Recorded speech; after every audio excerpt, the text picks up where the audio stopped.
Trollord Games. Join the fray.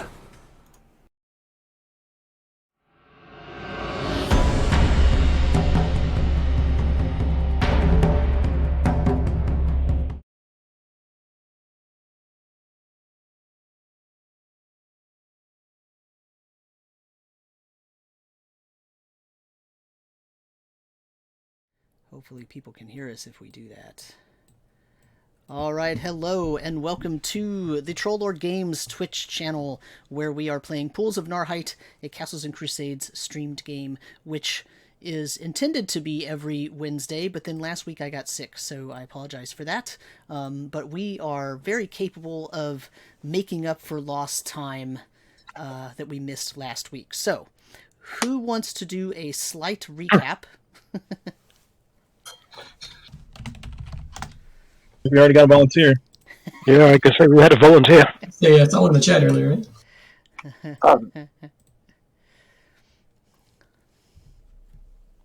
That'd be you, George. All right. So, when we last left our brave adventures, consisting of Jake Tildor, of course, we were in a cavern, a large cavern, fighting these centipede-like creatures, and I believe our monk and someone else was afflicted by being slowly turned to stone. And we drugged them over to a green mist that was around a door, but not to the door. We were very specific, not to the door, just near the door.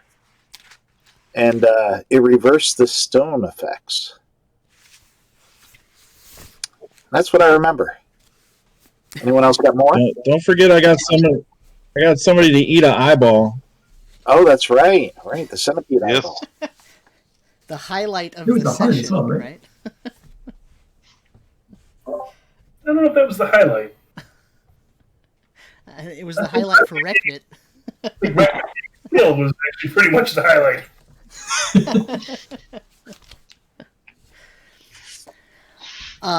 Okay, so you what do you want it to? Well, so what happened at the beginning of the session, though? You made your way through a very strange area, right?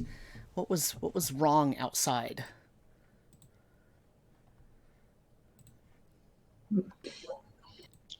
Mushrooms were replacing trees. Mushrooms were all over, and moss, some Yes. odd moss. Moss. Yeah. And some flying things that no one wanted me to disturb. Yeah. That's right. Yeah, we were going to check them out, but then... But then what happened? They said no. They walked away. Yeah, we decided not to. Yeah, that was probably a good move, actually. But you might see him on the way back. Who knows, right?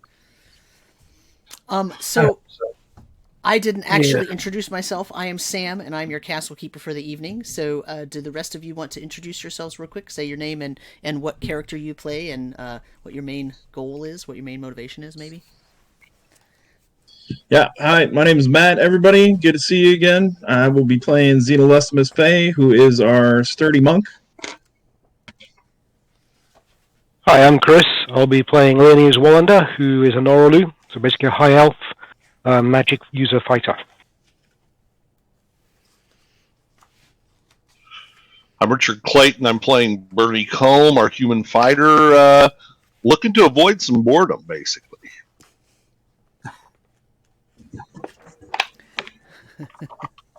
I'm George Hardy. I'll be playing Jake Tildor, cleric of Durandale. Nice. I'm Alex, and I'll be playing Bert Longfellow, little halfling rogue. Excellent. Yep. Oh, Sorry, go ahead. and I'm Robert playing Reknit Silverbeard, a Dwarven rune mark, trying to find more information on the language of creation. Sorry, I thought you went first. See, I'm all over the place. I usually do. So okay. Well then, what do you want to do? You are now standing in a large cavern that has a dead centipede body in it. Very large, very, very large dead centipede. The three smaller centipedes that were completely enamored, did you do away with them or did you leave them alive? I can't remember at the end of the session. I think we had actually even done another little thing over there to keep them enamored. Yeah, that's what I couldn't remember. I couldn't remember if I threw another lure over there or not. I think I might. Well, at least you had one ready to throw. So I think that was it. We ended at that session where they were still finishing out the time on the last lure, and I had another one ready to throw if they came to it, and the other guys were pulling the two petrifying party members. Yeah. And then we were arguing whether or not to grab one of the current stone ones and pull it in there too. Yeah, I didn't have that we killed them. Okay. I would think we might want to kill them because this one we just killed may have started out as one of those. Oh, I'm sure. You know, it may have been something that happened along the way, but it maybe they grow into these. So we also may be able to hide in the mist and see if they come towards the mist or not. If they can actually get through the mist, they have to stay outside of it. That may allow us to pick them off. So if we attack them while they're captivated, does that break the rune? They will get a save at an enhanced value. There is a better likelihood that they will stop caring about that nice little shiny rock. what if I just pour a well on them? Will that bring them out of it before I throw it, before I set them on fire, or? Well, why don't we kill 2 of them, and then we can play around with the last one. Yeah, sure. Okay. Okay, so Leonese was over here because Leonese is now feeling like I can do all sorts of things now. I survived being petrified. right. She can move. Yes. So who wants to try to you want to lure one away, or do you just want to try to kill it without it getting a chance to react?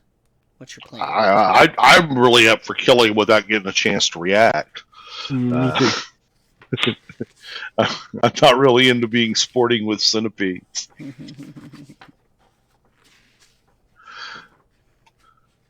You mean you don't want to give it a fighting chance? Not against me, I don't. Okay, well I'll you take can. bets if anyone else wants to. Yeah, I mean you can roll me a dexterity check, and then you can roll me an attack roll if you want to try to sneak up on it without it noticing and attack it.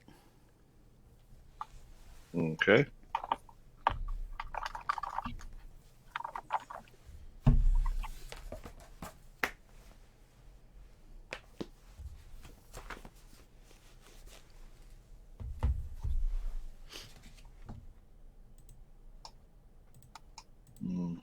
Yeah, it can be a little short.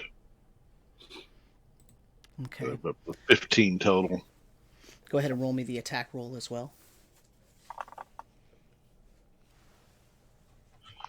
And that'll be a 19.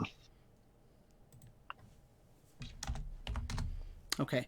Go ahead and roll some damage. And we'll figure out what kind of response this thing has here. That's 10 points of damage. Okay. Let me make a roll here. Oh, yeah. So, what kind of weapon are you using? I'm using a two-handed bearded axe. Okay. You take that axe and you try to swing it and hit in a place where 2 of the carapace pieces of the centipede are kind of meeting. That way you can get in between them. But just at the last moment, the thing moves a little bit, and so you hit it and you do some damage, but it doesn't, unfortunately, kill it. Okay. So now it can turn to you, and so I think we're going to have to roll initiative again because Okay. it will attack you, and I need to know if you are going to beat my initiative. Okay. Anybody else who wants to get involved in this can also roll initiative. I rolled And you got a one. 2. So are we doing individual or group? Let's do individual for this, just because he took an action, and right now only one of those centipedes is away. Because I think we decided last time also that we wanted to do individual for a couple of sessions. Yeah, I think we're gonna wait till we're like level 3 or something. Then flip Oh, back. was it? Okay. Yeah, you can do side initiative then. What did Bernie roll? I rolled a 4. Okay, so you won initiative. You can take another swing at this thing.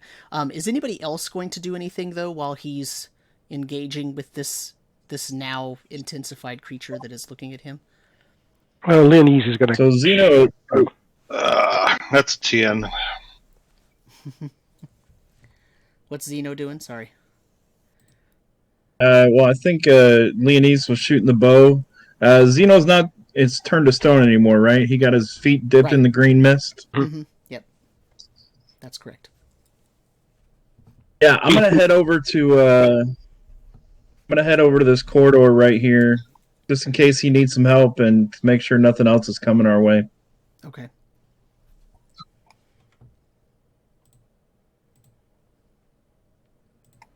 Okay. Leonese, you want to roll your attack roll? Oh, yep. And Bernie, are you going to attack again? 14 would be Did. I got a 10 total. So I got a 16 total. So Oh, actually, Leonese, 17 total. Leonese is going to hit, but Bernie did not hit. And total is 6 points of damage. Okay. Okay, so Bernie swings his axe again, and because the centipede is focused on him, it can sort of move out of the way, but Leonese, being quick-acting, shoots an arrow and dispatches the creature, even though Bernie missed. The other 2 centipedes have turned, and they appear to be looking at Bernie, but they also are they're kind of moving in that way that a charmed cobra moves, right? When you see a charmed cobra and they're sort of dancing in front of the person playing the flute, that's Right. kind of how they're moving. But instead of focusing on whatever it was that Rekmit put his rune on, they actually are looking right at Bernie now and just kind of swaying there. But they're not attacking. So now maybe you could lead it into the mist. Oh.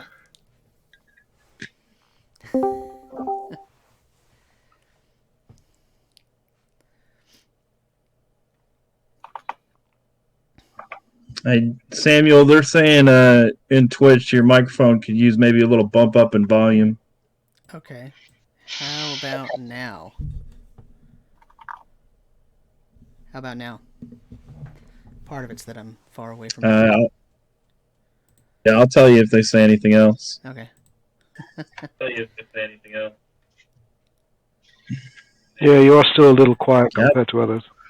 Well, I'm definitely not going to look them in the eye. Um,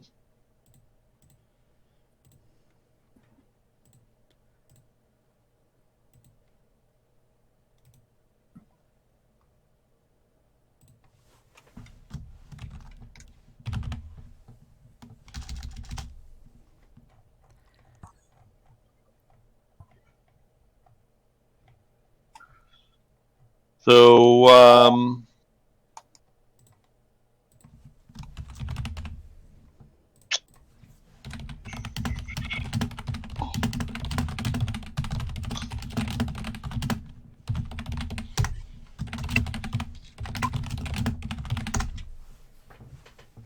So, Leonidas, let's go for the one closest to you.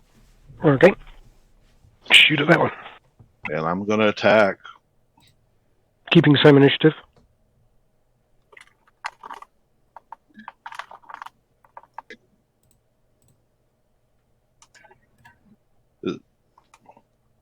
Sam, we're doing this. Is it our yeah. attack? Yeah. Yes, we are. Okay. Sorry. 21, so that'll hit. 12. The 21 does hit, the 12 does not. And 4 points of damage on it. Another arrow comes towards it. That arrow sticks into the creature and it just stays there. Just.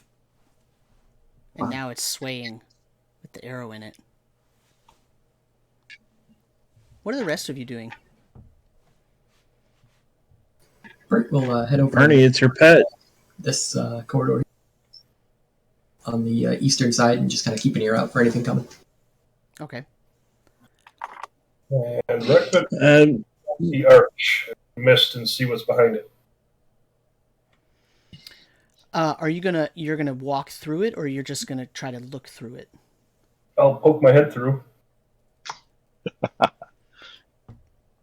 All But you really. You're forward first to see if there's anything behind it. So you poke your head in, and there's not a wall behind it, but all you see is mist. The mist continues down whatever, it's a corridor or whatever, I can't tell. Okay. You can't tell what it is. All you see is mist, but so it's not a solid object. It's not. You're not hitting a wall. There's not a wall beyond it. It's just mist, but you can't really. It's obscuring your vision to such an extent that you can't really tell what's beyond. It feels like there might be a passageway just because you're not running into anything, but yeah.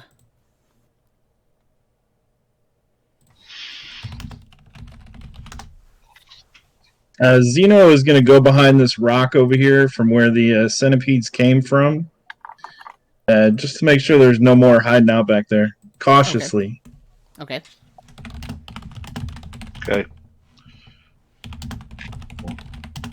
When it's our turn, I'll hit again. So this second one is still entranced, basically. Yeah, except entranced with Bernie now, not entranced with the. Oh, that's okay. Just stay there, Bernie. Just stand there. It's okay. Yeah.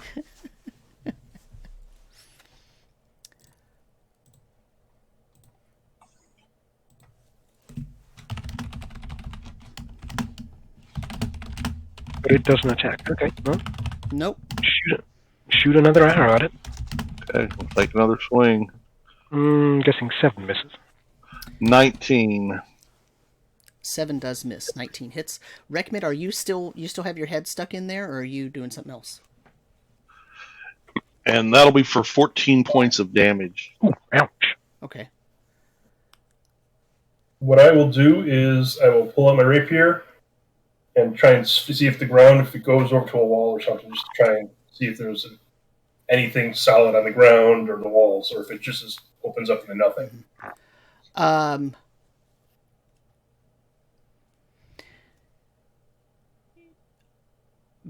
As you're pulling out that to try to swing it around, the mist, for a brief moment,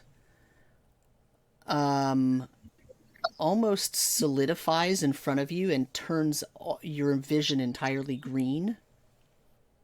And then it's just a split second, and then that goes away. Meanwhile, the second centipede of the 3 is now fallen on the ground and died. The third one is still swaying. Okay. Yep. Is Zeno seeing anything to the west? How far are you going? Right where my token is. Okay. Are you seeing anything? Let's see. Yes, you see that. Move the map over just a little bit. what you see is this opens out a little bit, sort of an almost circular room. This comes up here, and this comes up here. And over in this corner, you see sort of a greenish pool. It looks like there are some things on the edge of the pool, on the ground on the edge of the pool, but you can't tell what they are from this distance. So you'll have to get closer if you want to see that. And Bert, Things like Bert does not the see. things on the ground, are they moving or are they stationary? They are stationary. Bert does not see nor hear anything. Okay, Bert might creep up and poke his head down the corridor a bit to see if he sees anything. Okay. Go to the edge there. Roll me a dex check.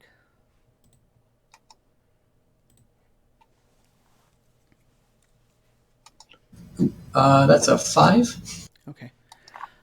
You don't, in fact, see anything. You do see that the passageway kind of narrows a little bit, but it just looks like a sort of generic, regular passageway.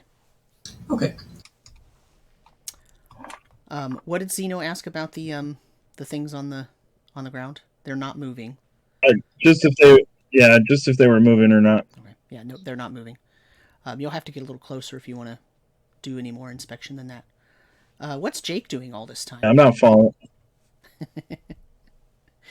You mean you don't want to split the party and go into a room with a green pool? I'm not falling for that, Samuel. Strange objects in it. Jacob's just going to be staying in this big room, waiting for the next call of action to wherever. Okay.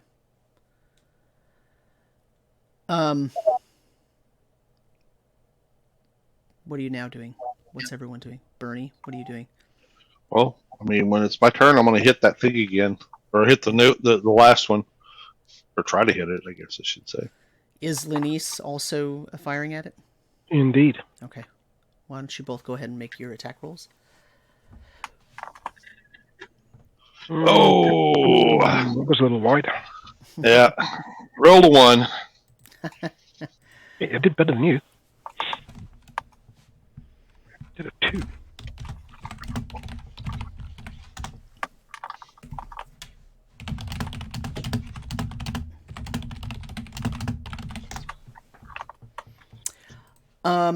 Okay. So that was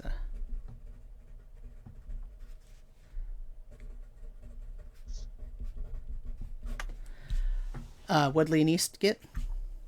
2. Okay.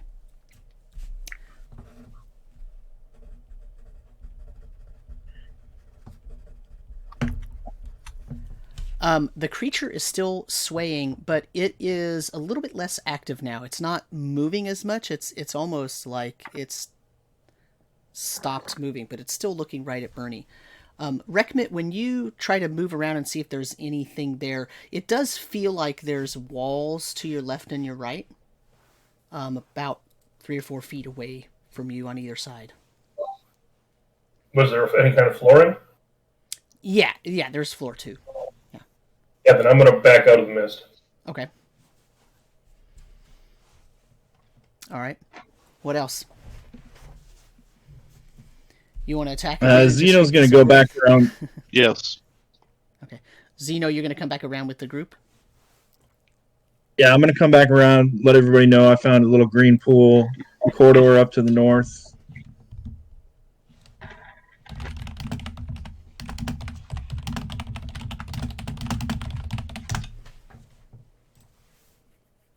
Okay. Go ahead and make your attack rolls. Got another 1. See if we can finish this thing again. Yeah, got a 7. That's right. Yeah, this one Best to get him. It stopped moving, so now it's harder to hit, apparently. Yeah. Yes. You're its new mother. Best to get them out of the way, Bernie. The ones when it's not attacking back.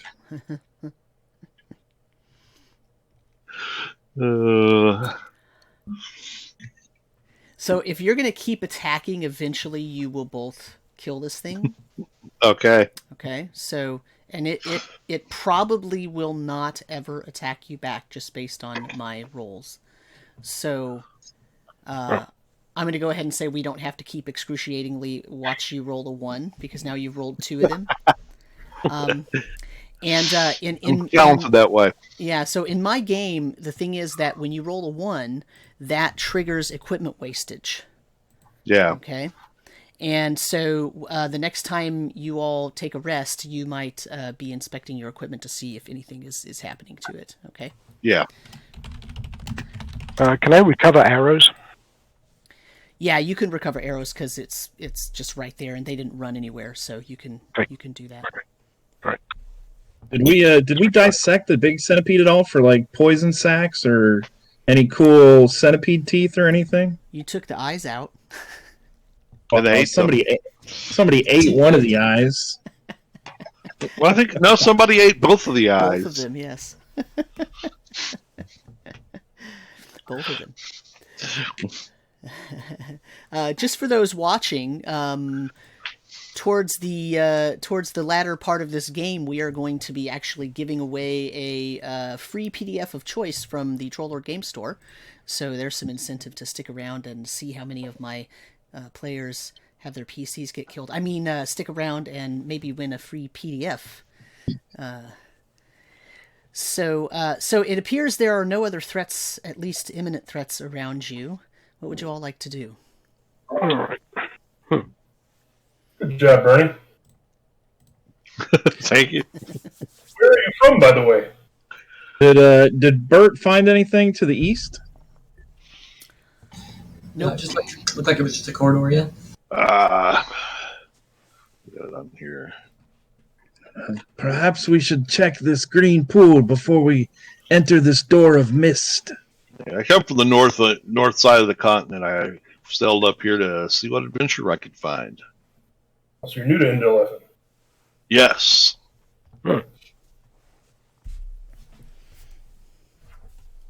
Ernie, come with me.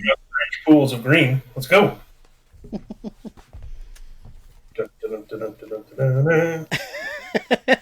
I need to add some sound effects. Yeah.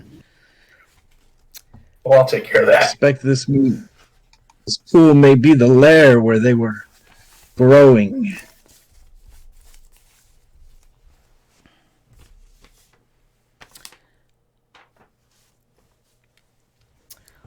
So before we get close enough for these eggs to explode, can we make out what they are? they look like eggs, actually. They do. Okay. The pool is... it appears to be bubbling, like kind of roiling, not bubbling like hot. There's not steam coming out of it, but just churning. Does it look like it's churning caused by things moving within it, or just like gases, or potentially like acid gases or something? It's hard to tell. Potentially gases. It's not splashing like something's moving. It's just kind of roiling like. Yeah, it's hard to tell. Like a rolling boil. Yeah, but it's not hot. Okay. I think someone should go stick their face above one of those eggs, and that someone's not going to be me. Leonese will be looking down the corridor to the north. Just keeping an eye out.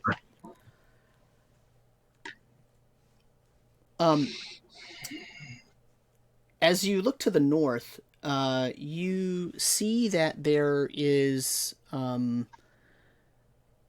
large amount of water on the ground up there. And it appears like there is a sort of almost makeshift waterfall that's occurring in that region. You hear it once you notice the water and you kind of look a little farther, you realize there is some water movement up there. It's not coming into this part of the cavern, but there's definitely something going on in terms of water up there. Okay. I'll just let everyone know there's a pool of water up here, maybe a waterfall. So Zeno is going to cautiously approach the eggs, and I'm on guard for anything exploding out of the pool, but I'm gonna pick up one of the eggs. Okay, so when you walk over there closer to the eggs, you look around the pool and you notice that there are eggs. The eggs are about probably 6-8 inches around. They're almost perfectly round. And as you look around, they are all over this little cavern. It's not a very big cavern, and the pool of whatever kind of fluid that is takes up the majority of the cavern. But around the cavern, there are just clumps of these eggs all over. And every once in a while, you catch the sight out of the corner of your eye of a little drop. And if it causes you to look up, you see there are eggs attached all over the ceiling. And then it dawns on you, the walls of this cavern are eggs with some kind of weird slimy coating on them that it almost makes it look smooth. But as you get a little bit closer and you look at it, this entire place is covered with eggs. Ooh. That's not good. Okay, so more centipedes to come, or we could take the several hours it would take to kill all of these. How big are the eggs? They're about 6 or 8 inches Six. round in the middle, yeah. And they're almost perfectly round. How does that track? There are eggs everywhere. But like the baby ones that we killed, or that Bernie and Lena's killed, would it seem like they would fit into an egg that size, or not? Not at the size that you have seen them at. And the centipede shells that you found in the other place were about 12 inches at their widest. So that's also bigger than these eggs. Way bigger than these eggs. You know, one thing we didn't do was try and take one of those statues and pull it into the mist and see if we could unpetrify the sad victims from before. Oh, no, yeah, we talked about that. Yeah, that's what we talked about. We never actually did. We could try it.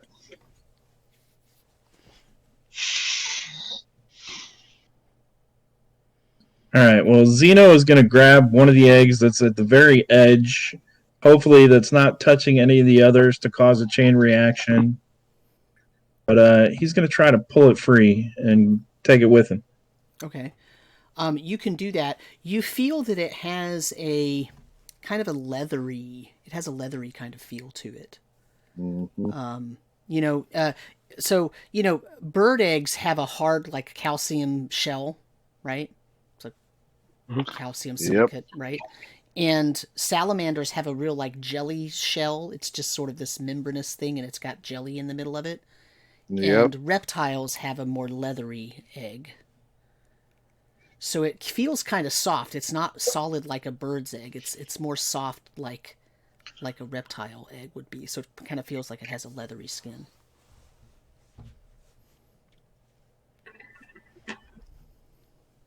All right. Well, I will pocket that and then head up north with Leonese. Okay. Anybody else going up there or into the pool room? Do we want to head north, or do we want to try a statue first? Leonese is just guarding, just making sure nothing's coming down. So she shouts, "Hey, if you want to go try one of the statues." I'd vote for statue. Yeah, I think the waterfall to the north is the river that was rolling underneath the rock that we found. Yeah. Probably. Yeah. So if we rule out there's nothing to the north, then we don't have to worry about anything coming up behind us. That's true, yeah. Well, Leonese can see, because I'm assuming, is it dark down here, or do we have that light green? Or was there some moss glowing, right? The archway mist is glowing more than a lot of moss. There is some moss in this room that's kind of glowing, but once you started fighting the centipedes, it kind of died down. I will say that there is a glow coming from the green pool, so that's, it's not a huge bright light, but it is emanating something.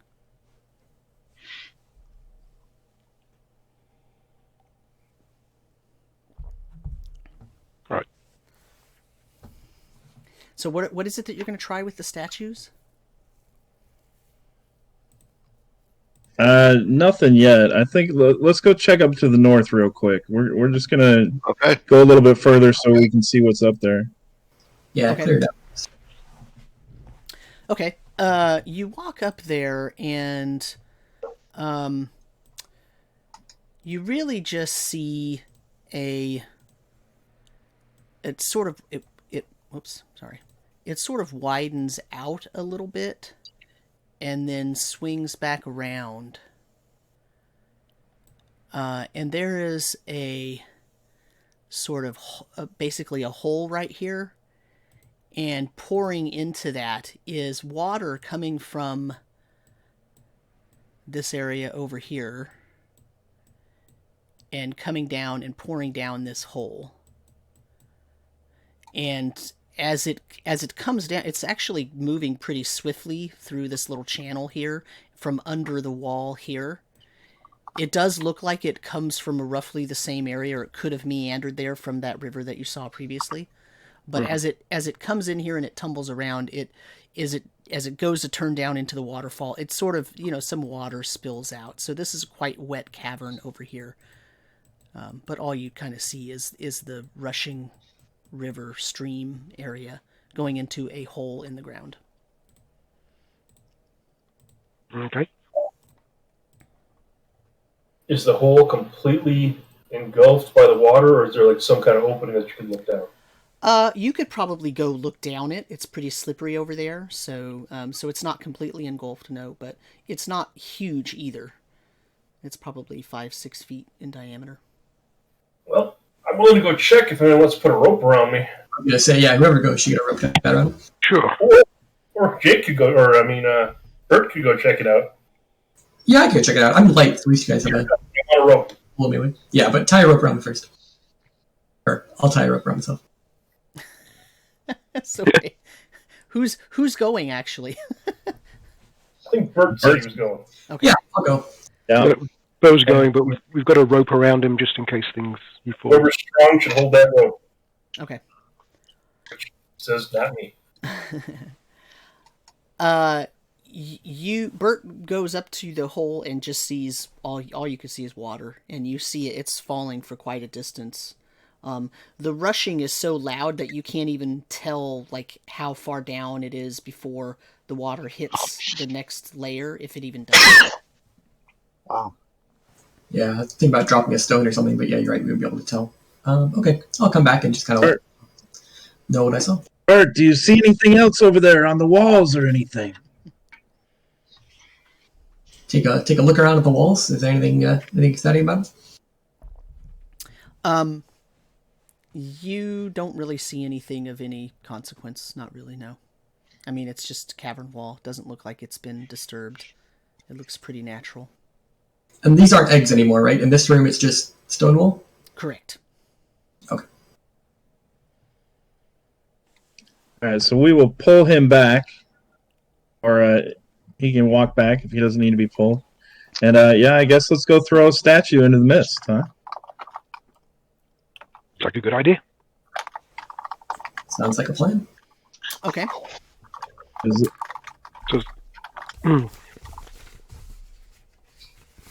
So I'm going to ask Rekmid or Leonise if they need any of these centipede components for their magic dealings. Yeah, Leonise has been collecting bits and pieces and crushing up bits of carapace and what have you. Okay. Hey, Bernie, do you want me to move your token for you? Because I'm always going to put you in front.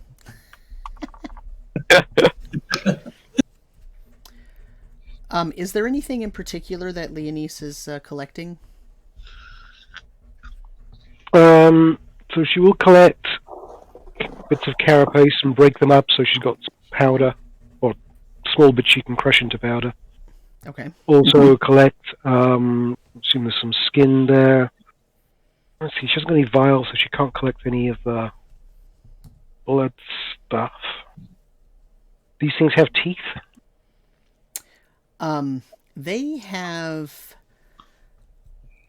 So, not really. They have what are called vomerin teeth, which are teeth that come right out of the jaw. So if you want the teeth, you got to take the whole jaw. Okay. Oh, maybe the small one. I'll... Actually, how big are the small ones? How big is the head? Yeah, the head is probably they're roughly the size of the carapaces that you saw back in the other temple.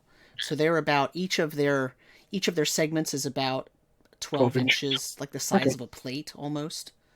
Got it. Okay. Okay. And they're about 10 or 15 segments long, so they're Yeah.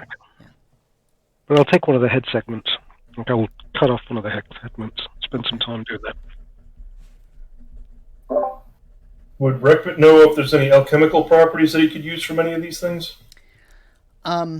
So typically you would probably understand that giant centipedes are often poisonous.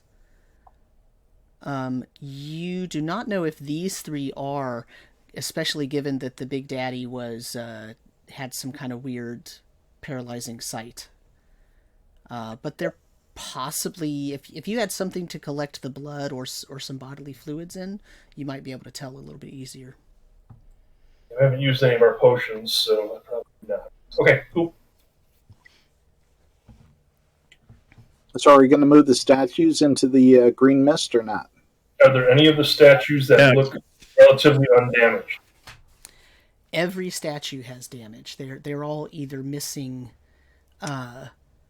like pieces of arms, or they've got bites out of shoulders, or the knees and legs have been bitten on. So that would. Can you remind us? It would be a cruel thing to energize one of these. Can you remind us what statues we have again? Yeah, there is. It looks. Let's see. Did I tell you what you had before? Or did I just say? I think statues? you said, yeah. You just. I think you described a couple of them. Yeah, the actors were the four. I thought there were 4 dwarves, weren't they? Yeah, they're all dwarves. I'm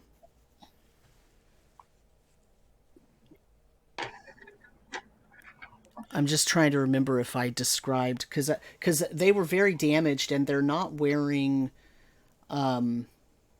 clothing that looks recent, if that makes sense. They look like they're wearing... I mean, now, there aren't a ton of dwarves on this island, so if anybody's only been on this island, pretty much the dwarves that they know about are Reckmit and his people. But there are other dwarves around, but, you know, fashion kind of changes, and even though dwarves tend to wear very similar types of styles, what these dwarves are wearing looks old to your eyes. It's hard to tell exactly how old, but it just feels like they're wearing, you know, clothing that has not been in style for a really long time. Is there a statue that has like a small amount of damage, like maybe a bite or something that our Jake might be able to heal up?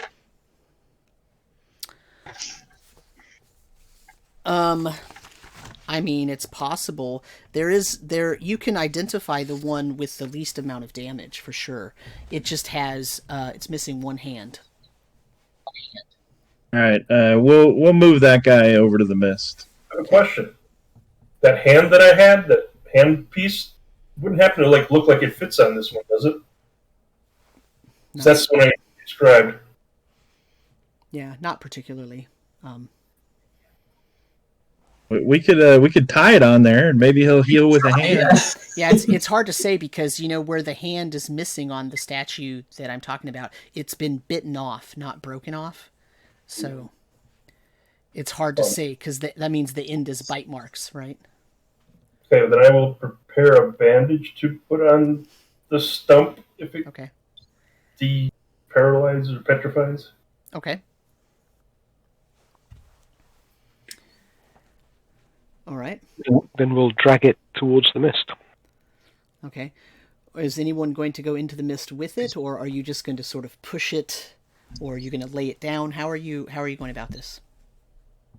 Well, when we went over, we were just near the mist. Yeah, the mist kind of was at your backs and was close enough that it could sort of waft to you. Now, when I went into it, guys, it was a little weird. And beyond it was even weirder. It's like at one point when I put my face in and pulled out, it flashed green. So maybe we want to lay it down and just kind of push it in. Sure. I like that idea. Yeah, keeping us away. Sounds like a good idea. We'll push it in with the part with the broken hand farthest away, so that'll heal last. So hopefully he won't be in pain. Okay.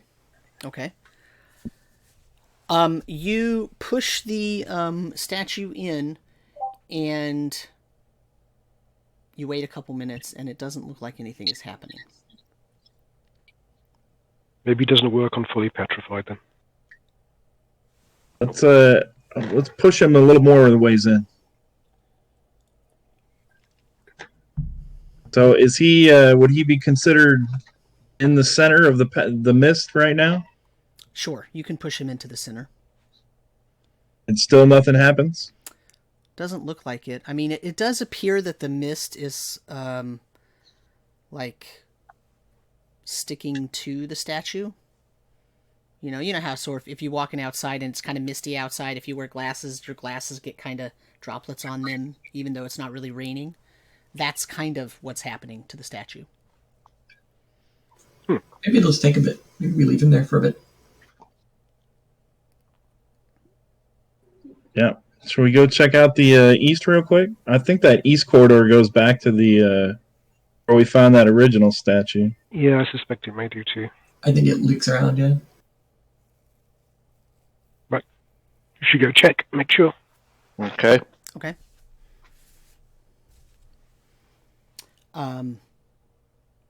It does indeed loop back to the other entryway. About another 80 or so feet, and you hit that other four-way intersection. Where the exit is, or So this comes down like this. Yeah, and there's about 80 feet. And it goes into here. All right, so the only way we haven't gone is through the misty door. Yeah. Or, Okay, so or down the water hole. The hole, yeah. So the door, does it have a latch? What door? The door behind the green mist. So when Reckmit stuck his face in there, he didn't feel a door. Ah, okay. So we just assumed there was a door. It just looks like there's a door. It looks like a doorway. It looks like a door, but with mist in front of it. But when Reckmit With mist stuck in his, front of it. Okay. when Reckmit stuck his face in there and looked and moved a weapon around and whatnot, there was no door. There was definitely floors and walls about 4 to 5 feet wide. If we want to try and go in there, then it's just one person goes in tied with a rope. Yeah. Yeah. Okay. If we want to check that out. I don't know. Before we do that, is our dwarf in the doorway? Did anything happen to him while we went down to the corridor and checked and came back? I mean, it's only been 3 or 4 minutes. Doesn't seem like anything has changed. I'm gonna put the centipede egg that I have through the mist. Okay, as in like rolling it through, or As in sticking my hand through it. Oh. okay, just holding the egg in it. You mean? Yeah. Okay. Nothing happens. All right, tie me off. Right, so we tie a rope around you. All right. And I will walk through the mist. Okay. As you're walking through it, you feel like you're walking about 5 feet through this mist. Okay. And for about 5 feet, all you see is mist. It occludes your vision so that you cannot see anything else. But after about 5 feet, you kind of walk out of the mist, and you now find yourself in a stone hallway that is obviously it's a manufactured hallway. It was made with large stone blocks. They're granite. Now remember, this cave that you've been in this entire time was just a cave system. It was not a built system. This is a built hallway. And it's about 10 feet wide, roughly. and about 10 feet long. And at the end of that 10 feet, you actually see stone doors. And those stone doors actually look like the image of what you saw in the mist. When you look at the mist and it looks like there's doors there, but there's actually no doors. The doors are now 10 feet in front of you, and they are made of stone. They're very nondescript. There's no markings on them. There is a door handle. It's double doors. And there's a door handle on each side, as if you could open them up with both hands. There is a doorway on the other side of the mist. Come, it is a worked passage. Send Alex through. None of you hear that.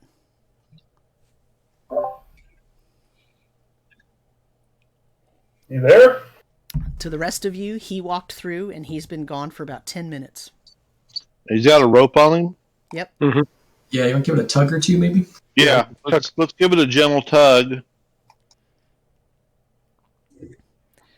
Zeno, you feel the rope tug on you. When I turn around, can I see them through the mist? Nope. When you turn around and you look What at do the I mist, see? you see what looks like a stone door in the mist. So there is no mist. There is no mist when I turn around? No, you see the mist, and you basically see, when you look at it from this direction, you see the same exact thing that you saw from the other direction. You see a misty archway with a door, what looks like a door behind it. I'm going to gently tug on the rope back.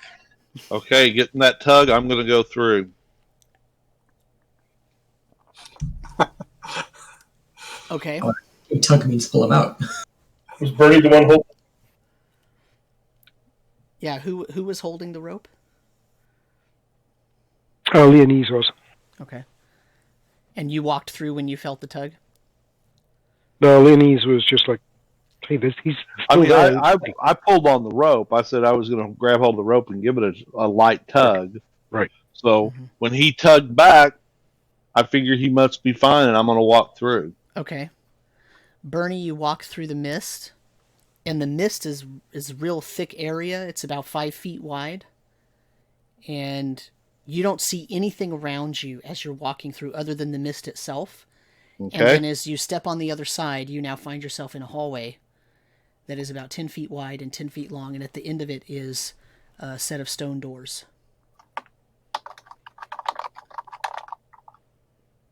Zeno is not there.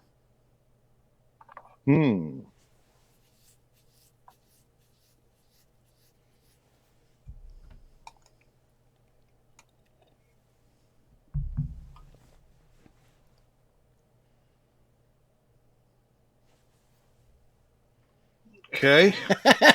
That made everyone shut up.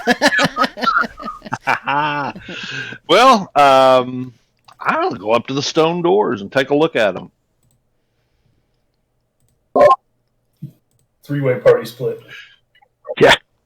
It's always good. So all And the rest of since you, nobody's come after, yeah. So all the rest of you, you see Bernie go into the mist, and Bernie? it's just gone. Bernie? Zeno? Zeno, nobody Since shows up no one after, is- after you tug on the rope. yeah, since nobody showed up, I'm going to turn around and pull myself on the rope back, try to exit the mist, and Okay. tell them what I saw. Okay. You come out through the mist. Once again, it feels like a very thick mist as you go through 5 feet, and then you get out of it, and everybody's standing there in that same chamber with the statues. The statue's still laying in the mist. So, Zeno, did you see When I Bernie? went through the mist, I found a worked corridor with a stone door in it. Is Bernie still in there? No, Bernie is with you. I left him with you. No. He went in to follow you. I did not see him, and I came out exactly the way I went in.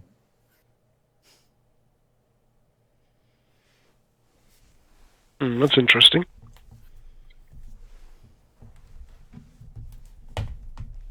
No one appeared in the doorway where I was. I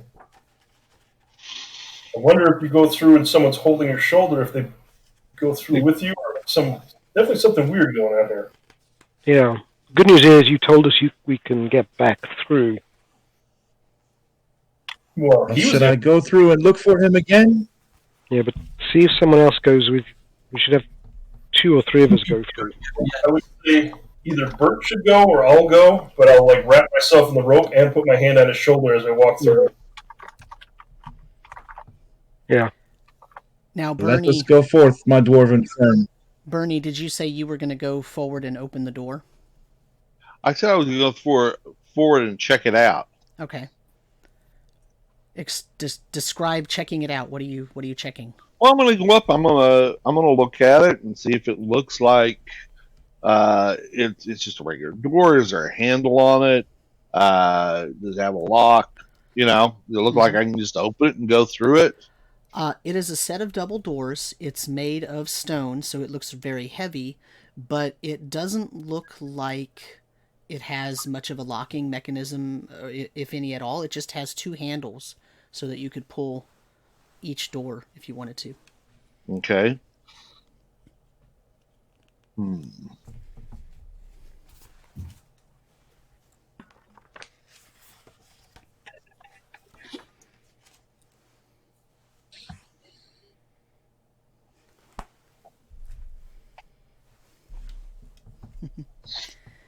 Who's going through the mist this time?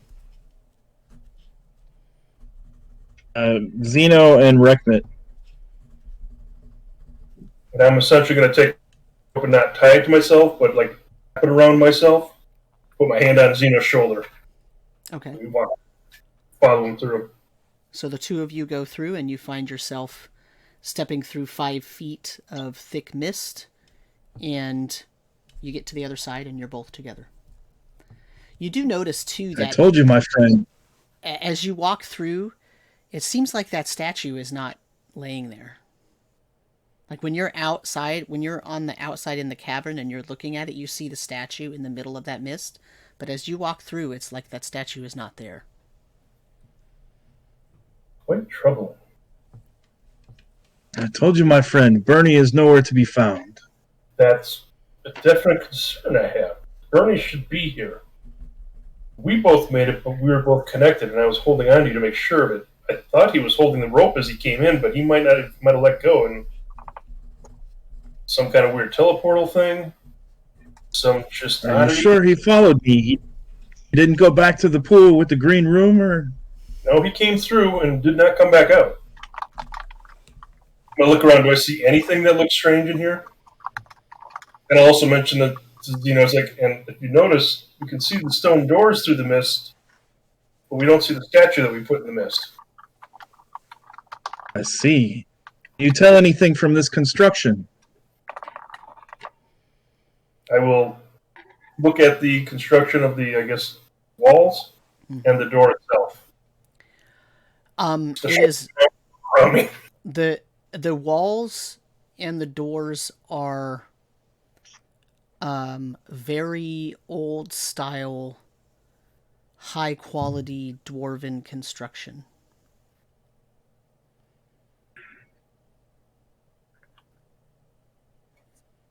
Are there any hinges to indicate which way the doors go, pull in or out? The doors pull out. They do pull out, okay. Before we proceed any further, we should get Bart to come check these doors. We should, but we also need to find out what's going on with Vernon. I don't know if we should proceed without giving him a chance to come back through. All right. Do you want us both to go back, or do you want me to rotate myself around through the rope out? See if anything strange happens. If someone walks through and doesn't hold the rope like Bernie did, they will end up where he went. He could end up where he went, or it might be separate pockets of. I don't know. We don't even know if he came with. We don't even know if he ended up in the same place you did, or at least we just know he went through the mist. He actually was using the rope as a guide, if you recall. Yeah, but once he gets in the mist, we couldn't see him, so we don't know. Right. Which hence why I rolled myself in the rope. All right. Well, let us exit and tell everyone else what we've having kind of examined the door and nobody else has come in yet, Bernie's going to go back out to tell him to hurry up. What are you waiting for? Okay. Yeah, we're losing time. He's already taken off. He's through the door, so let's go.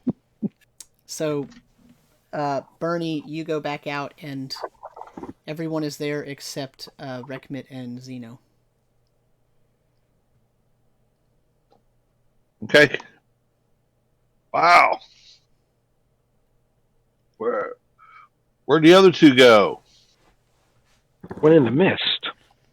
So it seems every time you go in the mist, maybe you end up somewhere different. Okay, sounds interesting. Are the two of you coming back? So Or are you waiting for a while? What do you do? Zeno, I think we are coming back, but or do you want us both to go back? let's go. Let's both go back, but I'm gonna put an X on the wall with the chalk that I have. Good idea. That way, if we come back in, we'll know it's the same place. Which wall? The wall to the east. Okay. And then both of you exit? Yeah. Okay. Sure. About a minute after Bernie comes out, Rekmit and Zeno come walking out. And now you're all back together in the large cavern. Bernie, where were you?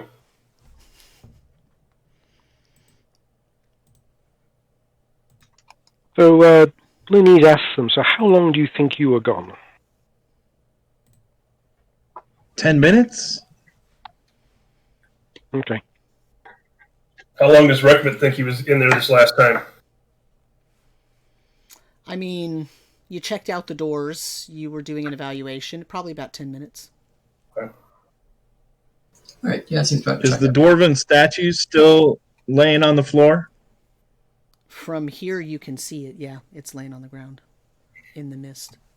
One thing Zeno and I noticed is when we were on the other side and I explained the hallway. Oh crap! The dogs want to play. Yes. They want to go through the green mist. Send in the dogs. I'll say we could not see the statue from the other side, and I'll explain what we saw to Bernie and see if it matches up with what he was seeing with respect to the walls and the door. Bernie, what they describe about the walls and the door sounds like exactly what you looked at. Yeah. Yep, that sounds like where I was. It appears we should go through the mist together. Yes. Yeah, For sure. and I would think if we go through together and that doesn't work and we wind up in there in smaller groups or separate, You head back. let's just all go through the door. Oh. I'm for this plan. I Yeah. like it. Sounds like a plan. Confirm from the same thing. What could go wrong? Definitely. Oh yeah. Oh yeah. I now agree with this one. We should probably put a spike in and tie the rope fast, close to the mist. Yeah. And Yeah. let's Make pull sure the we're door cooking. in. Well, Say that again. And maybe we can make a chalk line as well. A line with the chalk. and let's also pull the. Well, Zeno did mark chalk on the inside, so if we all go in, we'll know if we're in the same place or if this is some weird. I don't know what's happening. But let's pull that statue out of the green mist as well. Pull it out onto the side with the doors or out into the cavern? Into the cavern. Okay. Unless you guys think we should just take it all the way through, but it's already going to be crowded in there. No. Yeah, maybe not take Yeah. Doesn't look like it's doing anything. It So when we all go through, let's make sure that we're all touching. Yeah. Okay. So that's what you're going to do. You're going to pull the statue Yeah. out into the cavern, and then you're all going to hold on to each other, either touching shoulders or arms or whatever, and you're going to walk through together. And Link arms and charge on through. Jake mentioned we're going to put a spike in the ground and tie the rope to it, so it's grounded back to this point outside too. Okay. Okay. And you're going to make a chalk line as you go through? Someone I believe said they were going to. Yeah. Okay. Yeah. Sure. Okay, you do all that, and a few minutes later, all of you are standing in the hallway with the doors on one end and the green mist on the other. Where's These the were the doors I was talking about. Yep, they're the ones I saw. Is the chalk Is mark there a?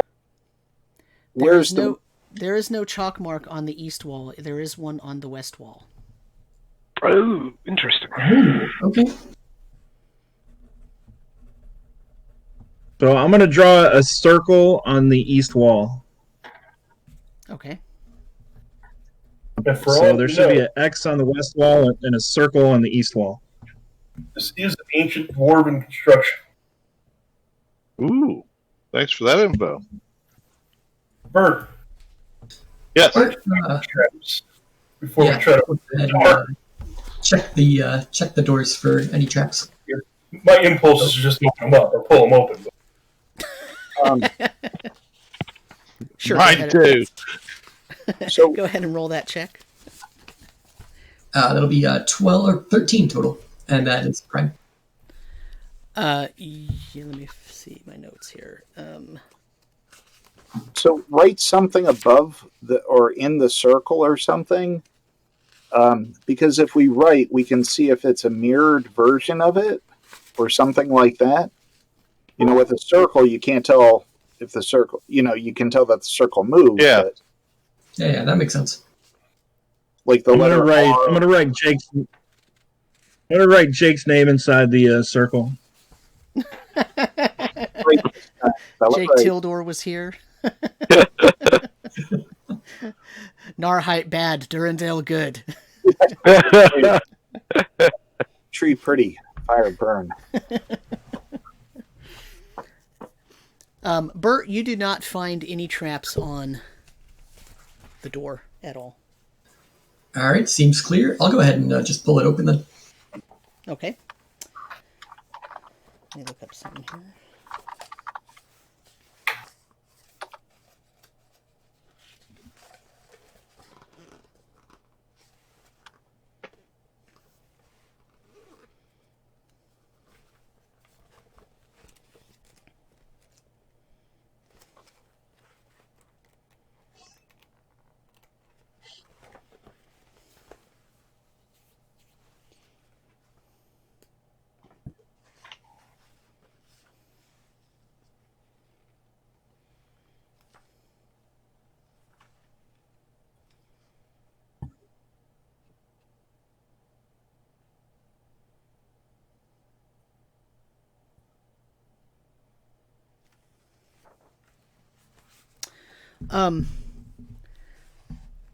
So the doors open into a 10-foot long entryway that opens out into a larger rectangular room. And so maybe it's time to throw a new map on here. As much as that means the tokens go away.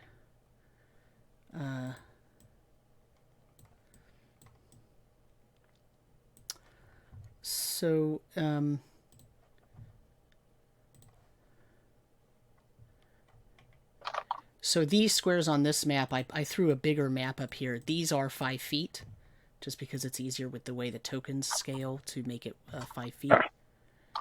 And so here's the hallway that you're coming into. And I will draw the room that you can see beyond it, and then somebody else will take over the drawing duties. Not it. Not it. No. I'll do it.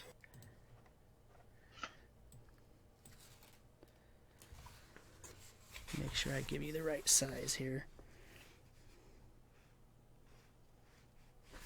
Okay.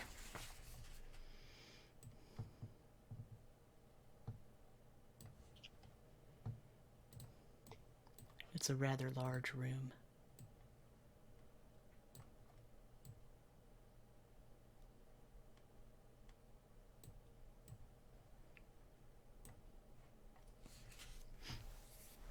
Well, Now, let me describe for you what you see in this room.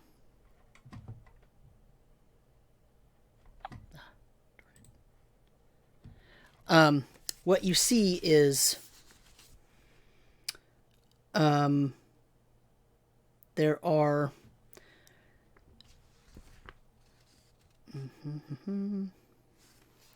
there are 4 statues in this room, one in each of the corners. And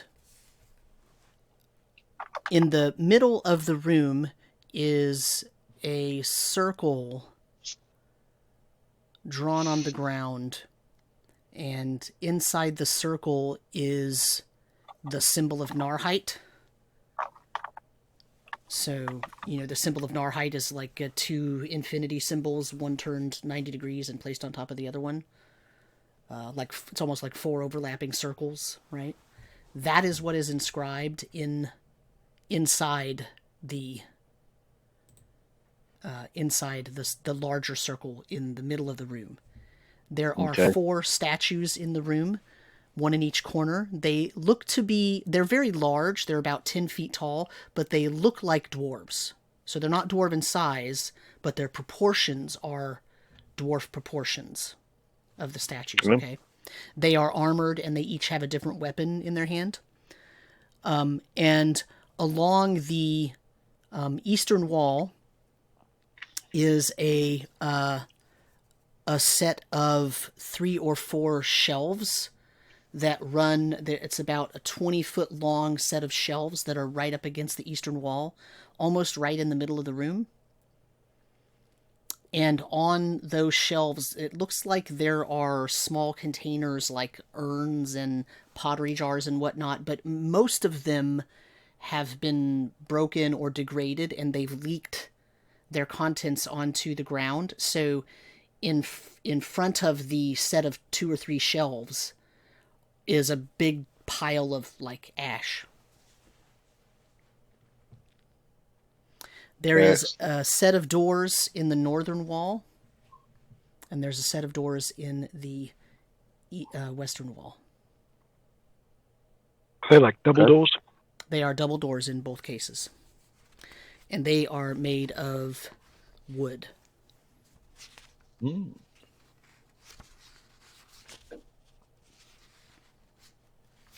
you said the eastern wall? Sorry.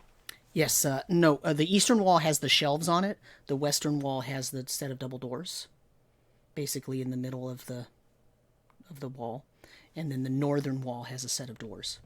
The eastern wall has the 3 or 4 shelves that are about 20 feet long. And the middle of the floor has a big circle, and then inscribed inside the circle is the symbol of Narrheit. Don't step in that. Like depression into the ground, or is it just like a carved circle, or carved, or is it just the circle itself? It looks like it's written on top of the stone of the ground, but the actual symbol of Narrheit has been chiseled into, right?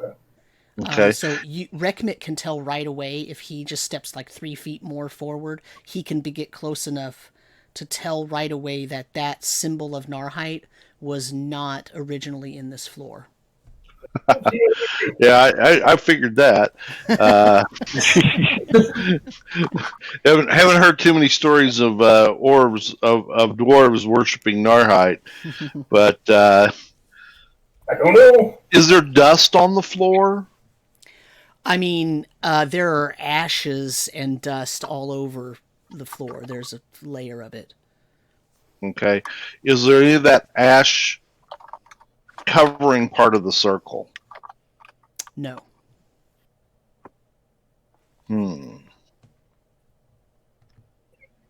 we want to go back through the mist and see if it leads us somewhere else, or do we want to go through here?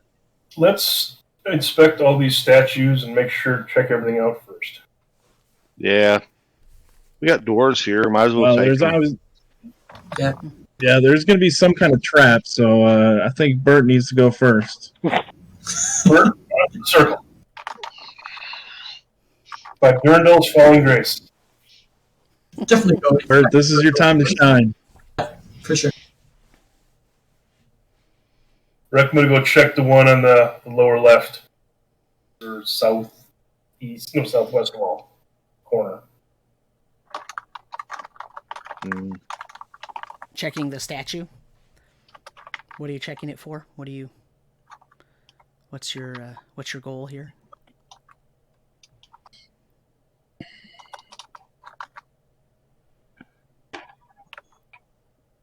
I think you're muted.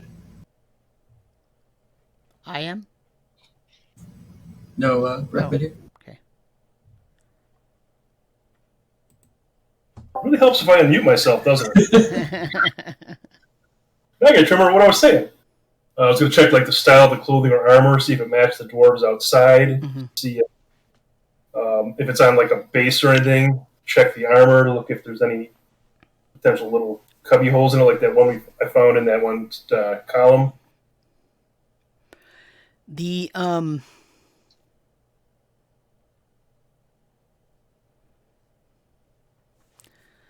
4 statues are all wearing traditional dwarven armor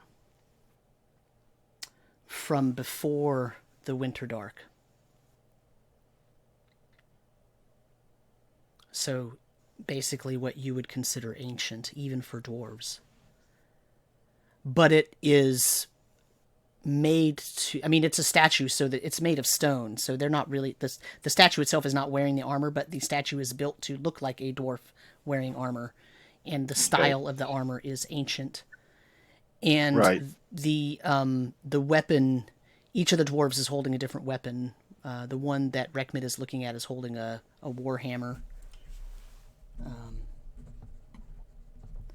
And one is holding an axe, and one is holding a sword, and one is actually holding a mace.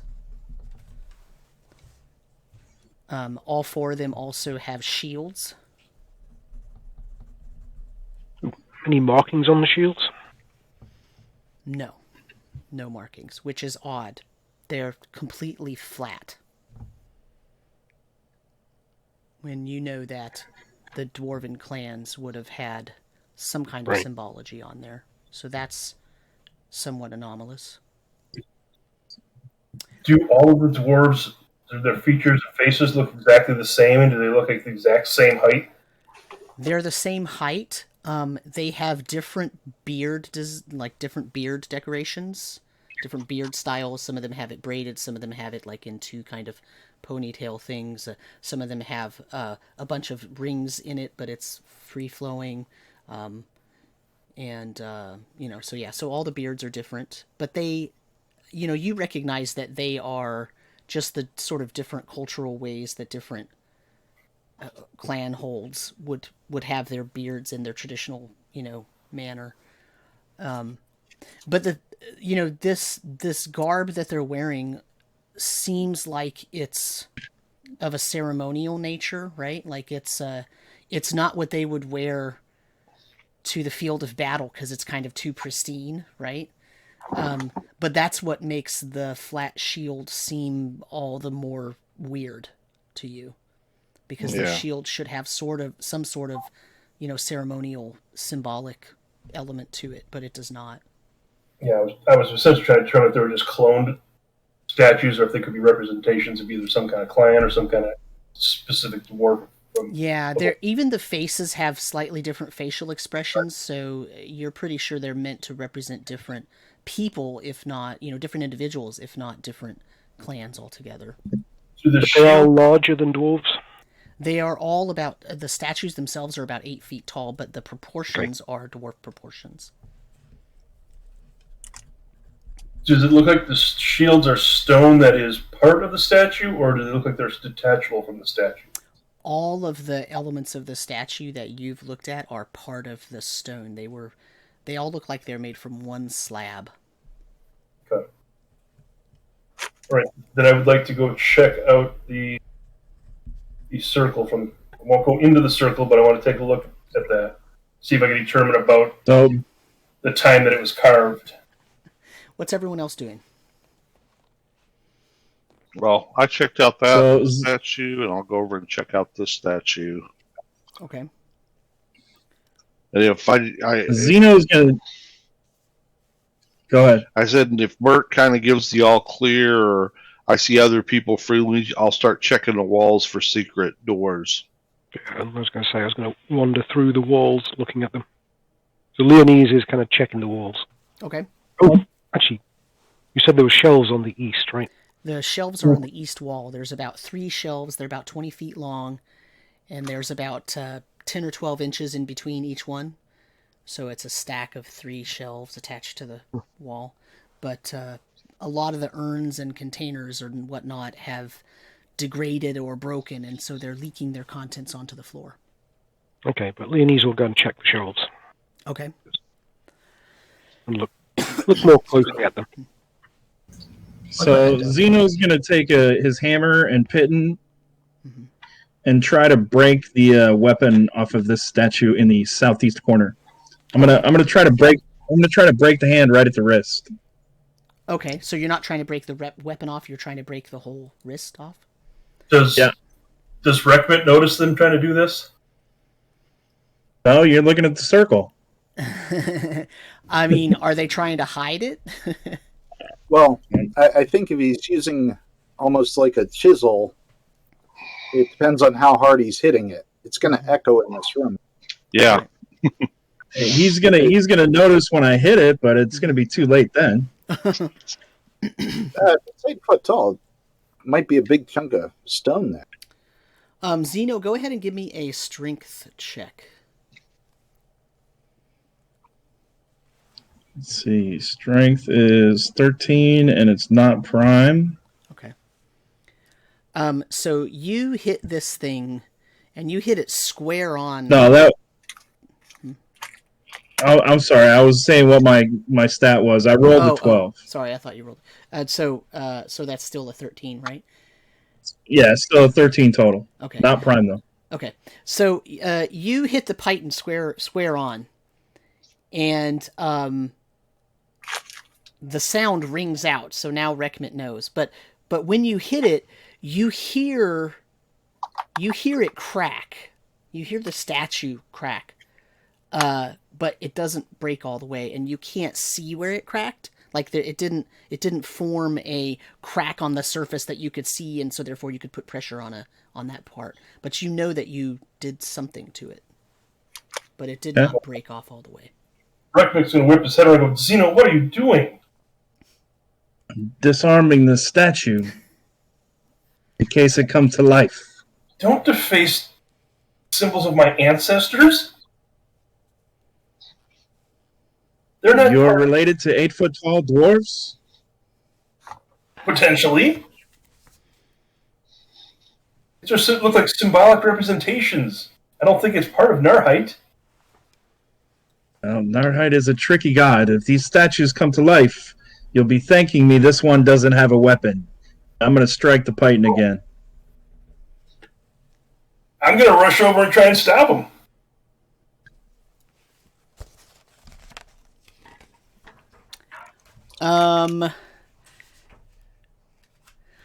Which one of you has a higher dex?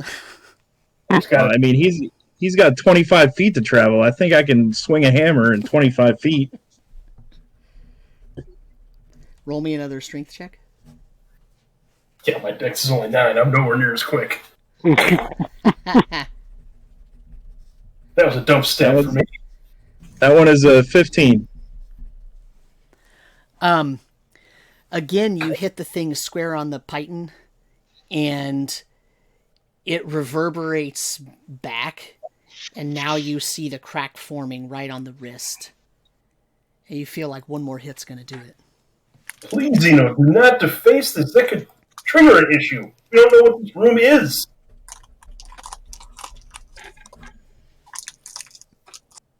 My friend, we know that it's evil. No, we don't! Do you see the symbol of Narrheit? No, this was built by dwarves, and then the people from Narrheit came in afterwards, is my guess, that don't know if these dwarves have anything to do with it. And if they do, you could be triggering the trap. There's no reason to do anything to this at this time. There's nothing to indicate, there's no symbology on these statues to indicate they're part of Narrheit. They're not twisted, there's nothing about them. It's my heritage. I will pause for now. I'll check the statue to see if it's like going to be okay. I have mending. The statue has a large crack that's pretty deep in the wrist where the weapon is being held. I'm mending. I'm going to see like if there's a way I can bind it with something to make sure it doesn't fall off. Take my bandages out and put them on it.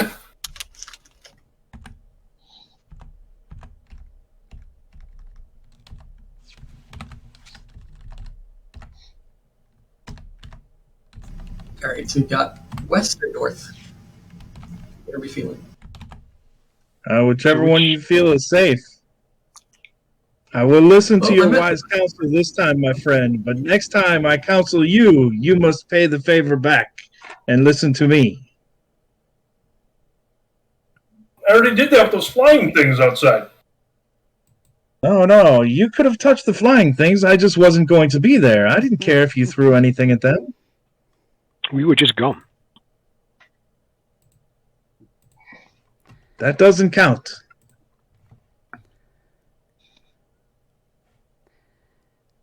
I lost my owlbear. Sorry. Bert. Give me 2 seconds to get it back.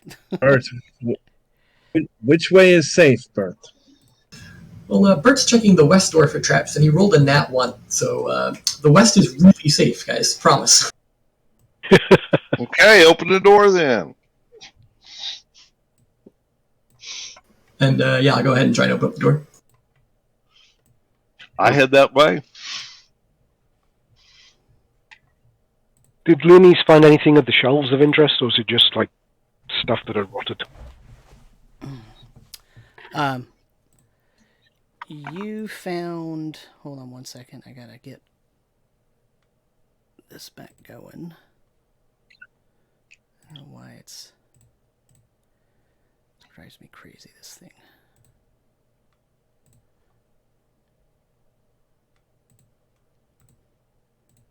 There we go. Okay, so Leonise finds a ton of ashes and several small containers that are basically in pieces or broken. And so my question is Leonise going to rifle through the ashes, or, you know, like, so you're going through and looking for things, but what are you actually looking for? What's your... Oh, just see if there's anything of interest there. But so there's piles of ashes, so Leonise will take an arrow and just prod through the piles of ashes, see if there's anything underneath. Okay.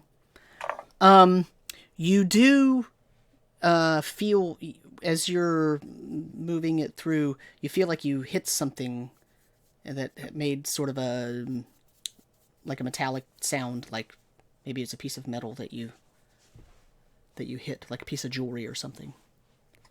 All right, I'll use the arrow to scrape like the ashes away. Okay. And blow on it a little.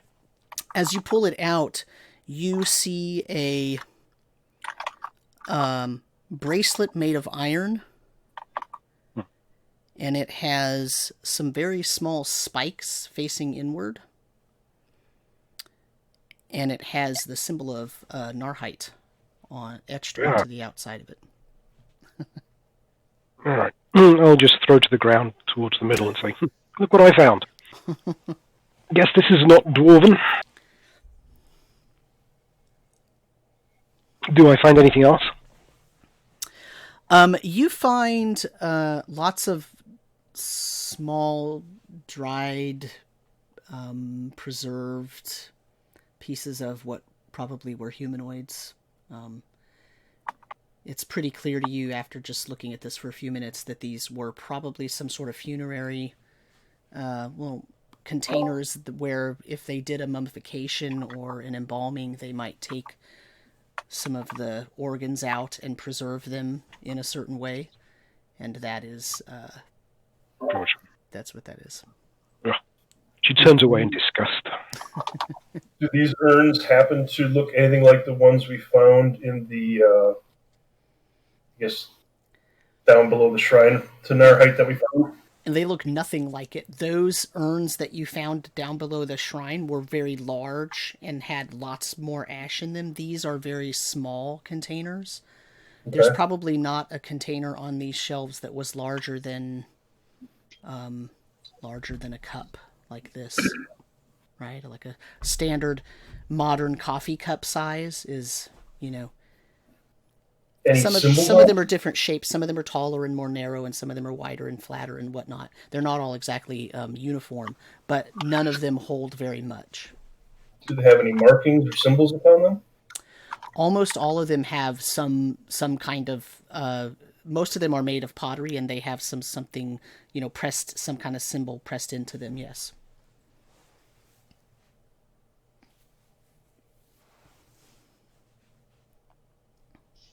We desecrated the last shrine. Should we try and do something to this one? I think that's what the monk was doing. Yeah, I think it's pretty desecrated there He already. was trying to desecrate a dwarven statue. Yeah, He the was dwarven the statues. people of Narrheit, which is what he should have been desecrating. Yeah. Desecrating. That bracelet you threw out there. If anybody can check and see if it's magic, we may want to, because that may not be something you want to leave behind you if it is. Well, if we find out if it's magical, are we going to wear it? I wouldn't think so from the looks of it. Who's going to sleep first? I mean, I would think it would be the kind of magical that we wouldn't want to deal with, but also we wouldn't want to let someone come along and pick up and, if it had any ability to be used against us, be used against us. I actually can agree with you on that, Bernie. If it turns out it is magical, we can try and find some. Yeah. Start speaking Dwarven. Sorry. It's all right. Find some way to destroy it. I only speak it when I'm really drunk, so. Well, okay, so Minnie kind of looks at you and is like, okay, and she'll cast Detect Magic and kind of gaze around the room. Wait, we can do this later. We can just take it and you can save the spell. I don't want to pick it up. My concern, just like with my runes, is we'll probably have a limited amount that we can. So we might want to. We'll take. I'll carry it, so you don't have to deal with it. And we can deal with it later. All right. Yeah, if you carry it, you can have it. Yeah, I'll throw it in my backpack. As you pick it up, Rekmit, the spikes that are facing inward sort of swivel around and pivot so that they're facing outward. I definitely don't like this. Well, I think we should save. We save the need for the spell. Yeah. Okay. As I see that, I drop it. Okay. I'll The spikes swivel back in toward the middle as it's falling. As soon as you let it go. Well, Bernie will go over and pick it up and see what happens. It's a weapon of some kind. And as I see Brandon, I say, okay, but I'm just going to use my rapier and put it in a sack or something and see if it'd be okay then. But you go ahead. You do you. Bernie picks it up and nothing happens.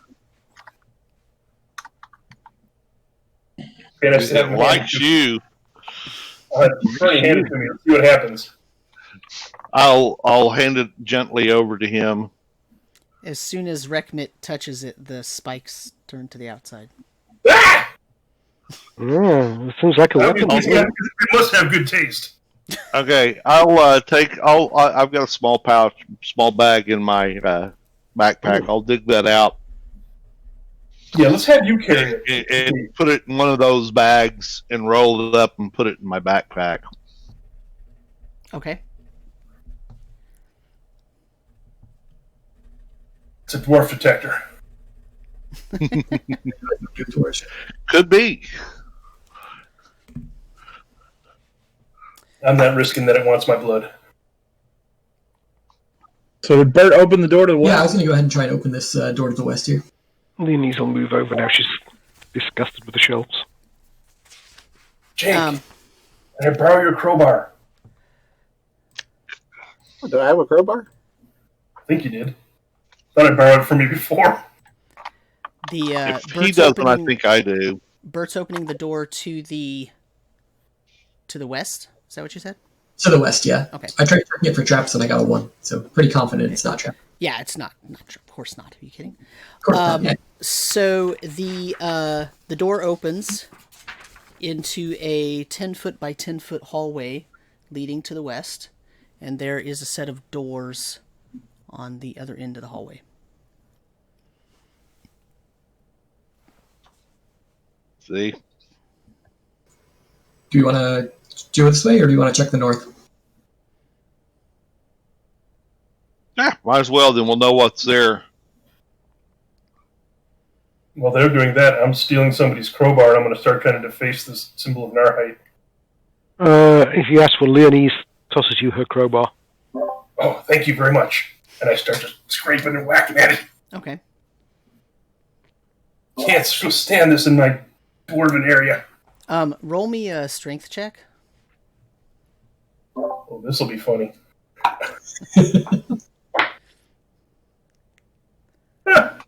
Roll a 20. Good. Wait a minute, I'm wasting on a strength check. I know. To deface something. You take a large chunk out of the symbol in the floor, and as soon as you do that, the circle around it disappears. Victory is mine again. Twice in one day. Okay. So would Leonese or myself recognize that as an illusion, or? Not really an illusion, more like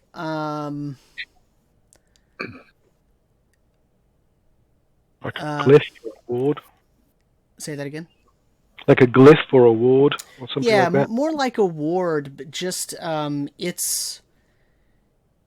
it's only intact if the symbol inside of it is intact, and so now whatever it was doing has been broken. So some of the power dissipated, so the circle outside of it disappeared, but you don't actually know what it was doing in the first place, so it's hard to say what it means that the circle disappeared. Probably it was a ward, but who knows how ancient it is or how recent it is, and whether it actually has any effect. It's all right. We don't have any magic weapons, so when the demon shows up, we'll just Oh, summoning circle. Oh, boy. die gracefully. Well, Oh, quickly, it's not gracefully.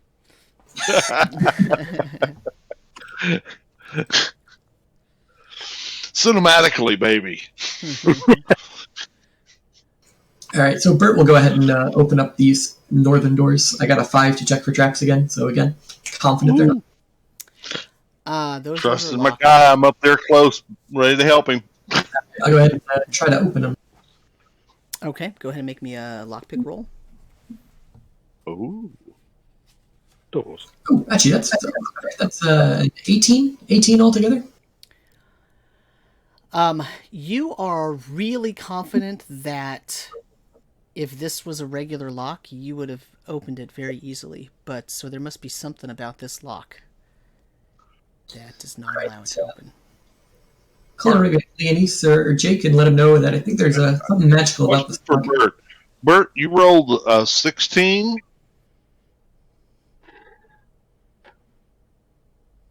Yep. And you only have a +2? Yep, I got 1 for my level and 1 for my dex modifier. And that's not prime? Yeah, it's prime. Yeah, this is not just a normal lock. Yeah. Yeah, but no, I mean, that would make it like a 24. So that might make a difference rather than an 18. unless I ruined it by breaking the. Yeah, it could be wizard locked or. No, that's why I said could be. if this was a regular lock, he would have picked it no problem, and he Okay. he can tell that. That was kind of the point of my narration, was that Oh, okay. it's obvious Sorry, I to just him. making sure he got all these bonuses in there. Yeah, no. But that was the thing, is that he knows automatically. He's like, wow, I know with my expertise that this would have worked, but there's something not right about it. Mm-hmm. It'll be magically Okay. locked. We want to kick it in, hack through it, or just go the other direction. I think maybe go the other direction for now. We might find something that unlocks later on. Okay. I'm not confident in my ability to rend this apart. So we're going to the west now. Yeah. Yeah. So Jake's going to just stay by the corner there. I'll go ahead and check this set of doors for traps. Sorry, I wasn't. So who all walked into that room? Oh, Bert did for sure. Looks like Bert and Leonise did so far. I'm right at the door. Why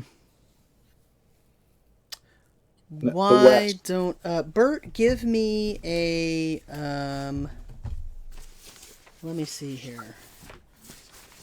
Bert, why don't you give me a give me an intelligence check. I got too many. Ooh, that's a nat 20. As the two you're so lucky.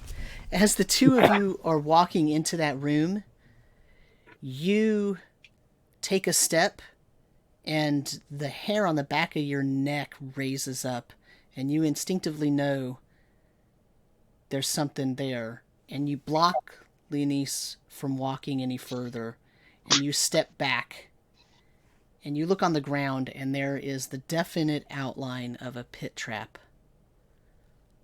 taking up almost this entire hallway.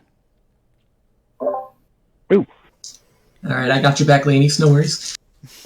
Gee, thanks. Send Jake in. Wow. That was close. So that pit trap takes up, so there's like a foot on each side of that pit trap.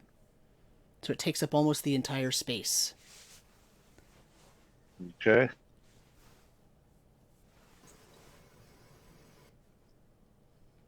Clearly not in there. Yeah, do we want to try and trigger it with something and then work our way around? Yeah. Or just try to work our way around in case whatever's beneath it is worse than just a hole. Oh, I do have a 10-foot pole. Let's see if we could trigger it. Yeah, I feel like if there's spikes or something underneath it, I'd rather see them when I'm falling as opposed to falling blindly. Okay. I want to look death right in the eye as I'm. Yeah. As this happens. But yeah, it may be like covering a hydra, and with the door closed, the hydra doesn't do anything, but when you open it, it eats you. So. I'm sorry, did you say what kind of cover there is on the pit trap or anything like that? It looks like Is stone it a cloth floor. or? Yeah, it's stone floor. Yeah, cloth. That was the thing, is that as Bert was kind of shifting his balance, shifting his weight onto the front of his foot, his ability to sort of detect whatever happened, he rolled really high, right? This was a hard roll, and he rolled a 20, and his foot just noticed an ever so slight, depression that as he pushed down, like the floor, just a millimeter movement, and he was like, whoa, that's not right. And stepped back, and then when he looked, he saw the outline in the stone. Can Rekmik determine if it's like created by dwarven hands or different than what's the construction here? You probably could if you go look at it. If Bert lets me know, I'll go take a look at it. Oh yeah, I'll let everyone know that there's a pit trap in this room, about a foot on either side. Relate the information. On my hands and knees and kind of sneak up to it, being very careful. The stone on the floor does look like the same dwarven-made stone that you see all over this place. But the pit trap itself, it's like they took the stone up and they made a pit trap there, and they used the same stone to cover it back up. So it looks like it wasn't dwarven made, it was just they used the same stone and carved it out crudely. Correct. Yeah. So, well, guys, I don't think the dwarves created this, so this is probably something Narrheit related. All right. So it's 20 foot. Those shelves across on the other room, what are they made of? Are they wooden shelves? And smack it in the middle of the thing. Wait, say that again. What'd you take? I'll take my rapier and just like reach out a couple feet and smack it onto the trap. Okay. And whatever Leonise was doing. Yeah, the top part of the trap pivots down and opens up. And you can see it's a 20-foot trap down there. 20 feet to the ground. It does not look like there are any spikes down there, Bert. If there's any snakes. No. You might need to get Jake to check to see if there's any snakes. Yeah, I was gonna say. Hey, Jake, I need you to come and check for snakes. This is your specialty. What was Leonise doing? Looking at the shelves? No, so Leonise was like, what are the shelves made of? Are they wooden shelves? They're thin slate. Can we remove them from the wall? Yeah, sure. And as you said, there's like 3 of them? Mm-hmm. They're 20 feet long. They're about 8 inches wide. Oh, that's kind of narrow. And there's about, 10 or 12 inches between each of the 3 of them. So the first one is about 10 or 12 inches off the ground. It's 20 foot long, and it's about 6 or 8 inches wide. And then 10 inches above that, there's a second one, 20 feet long. And then about 12 inches above that, there's a third one, 20 feet long. Okay. So they're fairly narrow. I just wondered if we could use them as a bridge, but they're probably too thin and they're too narrow. Yeah, Okay. The slate's pretty brittle at this point. Yeah. Okay, all right. All right.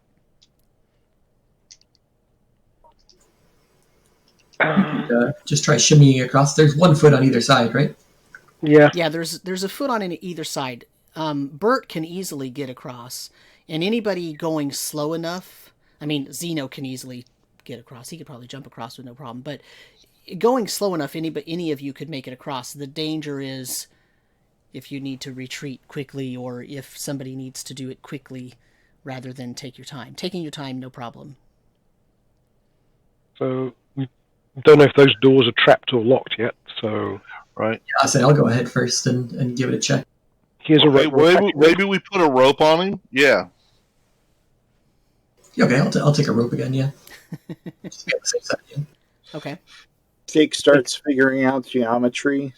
Yeah, I'm still going to the rope, make sure I don't smack. It's 20 feet across and 20 feet down. It's only 10 feet across. Yeah, it's 10 feet. These squares are 5 feet, because it's just easier to do it like that with the tokens. Yeah. All right. Well, that way it'll hit the wall, Yeah. but it'll still be okay.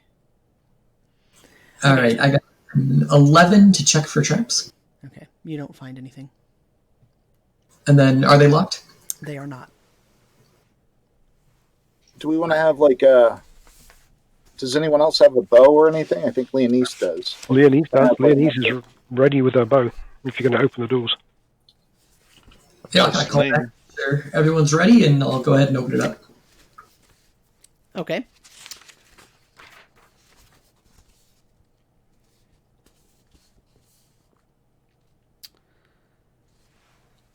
You see a room that is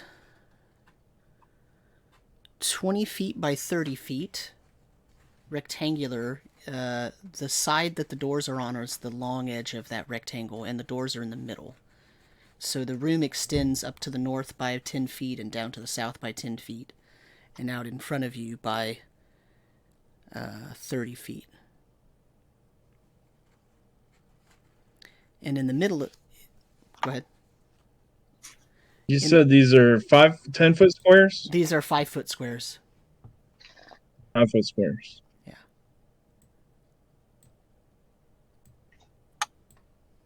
Like so?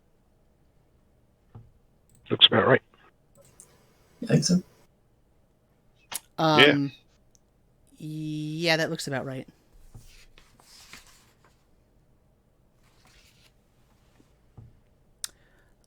So, in the middle of this room is a large stone table.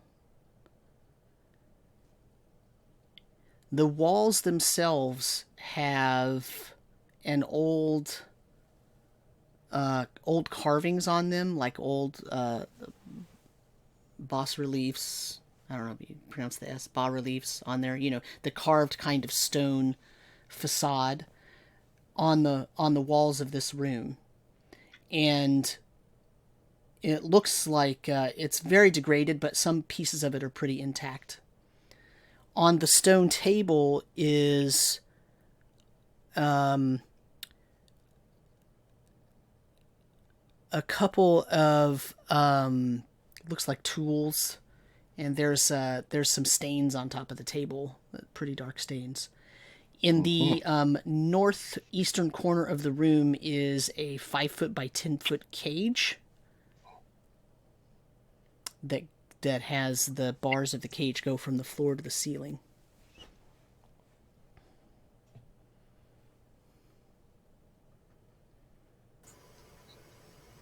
Are there any doorways I can see? Any? Nope. All right. Well, I'll call back. Let everyone know it looks all clear. Looks like some kind of sacrificial area. If we want to go check it out, and I'll go ahead and step in the room. Okay. Anybody else going in? You said the cage was in the northwest? It's in the northeast. It's 5 foot by 10 foot, and the long side is against the northern wall. Are there any exits in there, Bert? Didn't look like there are any. No. Right. My knees will walk across slowly and end up this way. Bow is at the ready.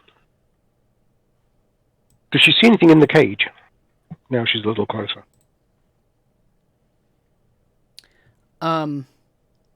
There is a form in the cage that looks to be about humanoid size, rolled up in a blanket.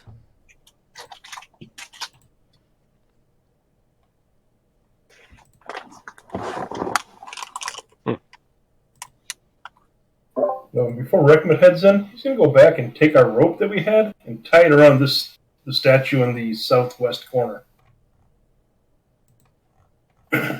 Okay. Just we realized we probably all untied ourselves. The rope would be sitting. Yeah. So Yeah. just a quick thing. It's about 9 o'clock where I am right now. So we're at a good place to take a short break. So let's take a 5 or 6 minute break. I'm going to make some more tea. I've had lots of tea to kill my PCs. I mean, I need some tea to keep a good mood so that I don't kill my PC. Never mind.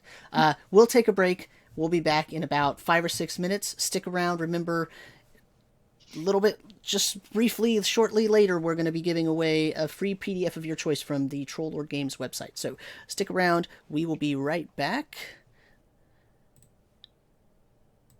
Kill Reckman, you're going to have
All right, and we should be back.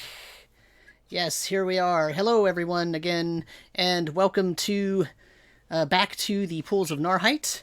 And right now, currently, what is happening? We are in a new room, and Leonis has seen that there is something wrapped in a blanket or something, sheets or something, in the cage. There is a stone table with what looks like some tools on it, and there is a set of sculptured bas reliefs, however you pronounce that, on the walls. And they had previously found a pit trap and nobody died, much to Chuck's disappointment. Sorry, Chuck. Next time, Chuck. We'll do it. I tried to get Jake to go first. And so, what are you doing now? Well, Leonese will go and prod at the package in the cage with her 10-foot pole. Okay. I'm assuming it's not moving at this point. Not yet. When you poke at it, it moves a little bit. And you hear what sounds like bells chiming in a sort of a sort of deep tone, but then nothing else happens. So when you say it moved because I poked it, or it moved in some different way? It moved because you poked it. Okay. All right. And is it that sound loud enough only for Leonis to hear, or do the rest of us hear it? Nope, everyone hears it. What did you do? I just poked this body thing in here. I just poked it a little. We'll poke it again. Oh, always want to poke stuff. Yeah. Wait, nope, that's me.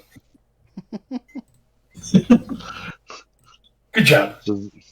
Rickman wants to check out the tools or implements on the table. Okay. What you see is a pair of what looks like handheld, like, hedge clippers. So diagonally cut blades that fit together, but they're at a slight angle.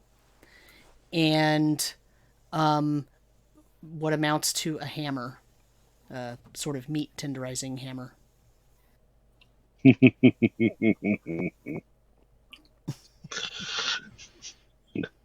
Are there any residue on them? Yeah, there's a dark stains on the table and sort of half-dried pools of a dark liquid, and then there are dark stains on the weapons as well. I'm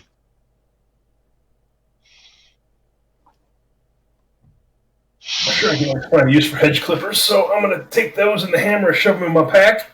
No reason to leave good stuff behind. Bert will go ahead and check out the reliefs on the wall, see if he can figure out what they're of or what they're depicting. Okay. They look to be images of dwarves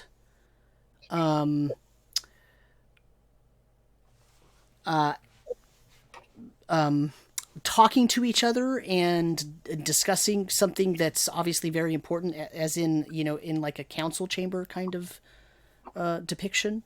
And then in the next scene or two, it shows them having hammering and chiseling plates of brass and writing on enormous scrolls of very thin brass.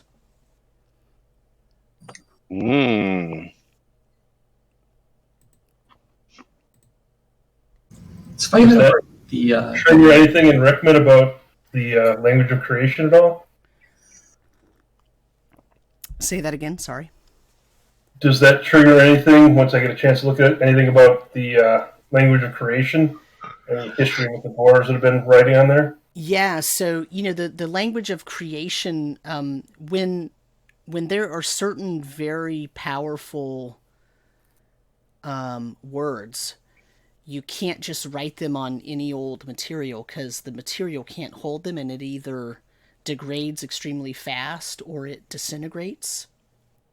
But they found that they could write certain things on sheets of brass and enormous pieces of specially treated metal, and then they could store those in a safe manner so that they are preserved for posterity. But it's very difficult to carve words of creation onto objects and have it be everlasting. Reckmit notices also that these reliefs are not a complete story. It's more like different moments in time where things happened. It's not like first this happened and then right after that this happened and then right after that this happened and then right after that this happened. It's more like this was one point in time and then at some point in the future this other thing happened and then at some point. But all of the depictions are showing presumably important moments in whatever clan used to maintain this structure. Basically important points in time, but not necessarily any specific historical time frame. Right, Okay. Exactly. I go and take a look at the cage. I'm assuming, does it look like it was dwarven made, or maybe if could Reckmick tell me, or does it look like it was added afterwards? It was pretty obviously added afterwards, and you know that because there are drag marks across the floor where it was dragged in. And Yeah, you know that the dwarves would not have drug it across their really high-quality floor. Reckman is just like entranced by looking at the bas relief. So unless someone says anything specifically to him, he's just staring. There's a cage locked. No one has tried the door. All right, I'll prod at the blanket again. The whatever is it rolled up in it sort of moves again, a little bit more strenuously this time, and you hear again the sound of like bells or chimes, but very deep. From within the package. Right. Oh, yeah, okay. Come through the wood. Oh.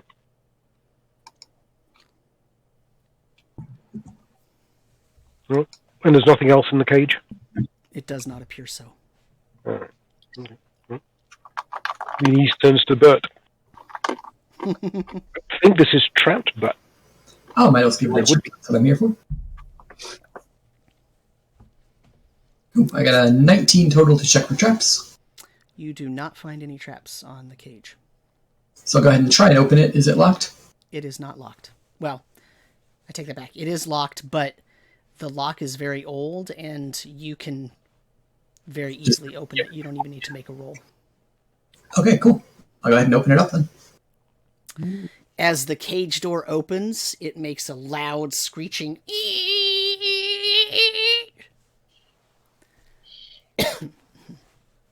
Well, if anything didn't know we were here yet, pretty sure it doesn't. hey, they've got to get over the pit trap. Or Exactly. come through the walls. You gotta get through me first, too. So when you discover there's a whole secret door, just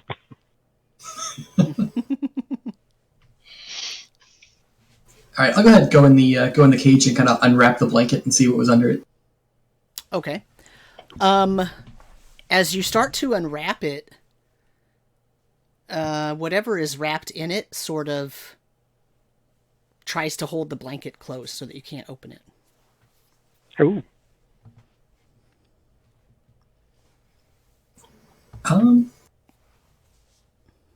I'll back out of the cage and let kind of Leany's everyone know that I think there's something alive in there. Someone a little stronger, maybe. Jake, want to go check it out?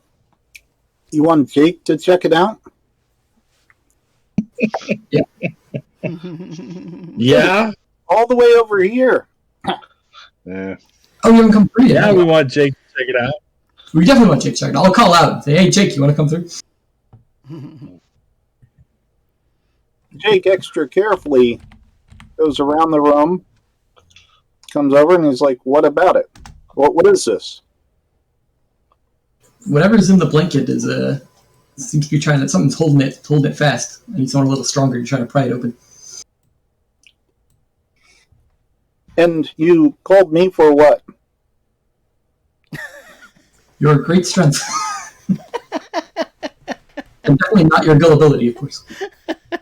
I literally, I point out to, they are fighters. I just hold up all this heavy armor through the strength of Burndale. My strength is more spiritual than physical. But you would be gentle. At this point, you all hear another set of sort of chimey sounding, like bells almost, very deep tone. Now, those of us still in the other room, do we hear them? You're all the way in the big room. You do not hear them. Okay. Is there a direction that it's coming from? Because I presume it's not from the bound character or bound thing. It does sound like it's coming from the cage. So, Rekmek, why don't you get rid of that blanket? Can't you do that? Rekmet's over in the corner looking at the bas relief, so you'd have to come and actually really physically. He's entranced by the dwarven carvings on the wall. When you say that, I don't even move. So Leonese will bend down and see if she can just drag the whole blanket out as a package. You grab onto it, and as you pull it, whatever's in it is obviously struggling to not be pulled, and it's trying to like plant itself so that you can't pull it out. During all this struggling, Bernie will carefully make his way in. What's the problem? Something in the blanket. I'm going to take out my whistle and just toot on it a little bit. Not loud, just to make a little whistling noise. Do I get a response from the blanket? Yeah, you hear some bells. Is it a very fast ringing of bells, or? No, it's very low tone. It's very deep voice, kind of tone, and it just sort of rings a couple of times.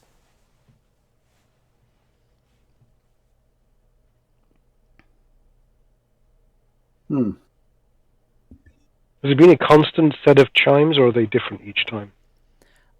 It's a little bit different each time.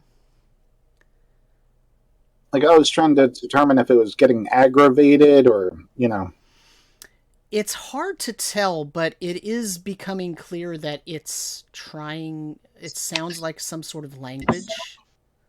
Right.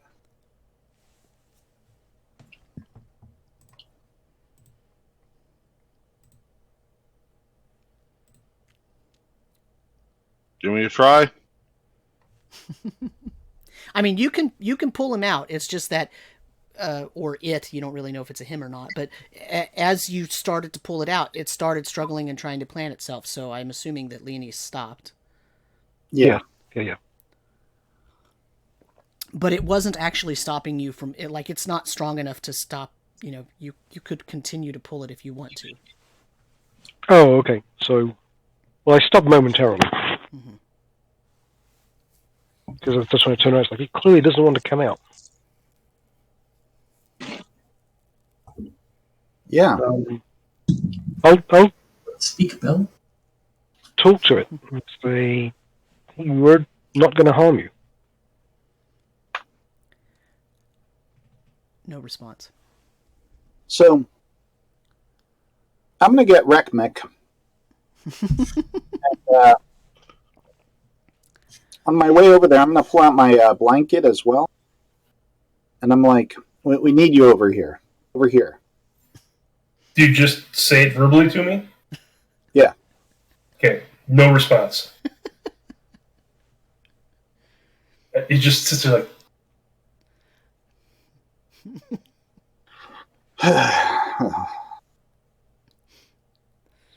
Hate to do this to you, buddy, but I kind of like just ram him into the wall a bit.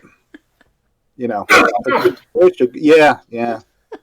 Hey, Jake, what was that for? we have work to do. Come on. I was doing work.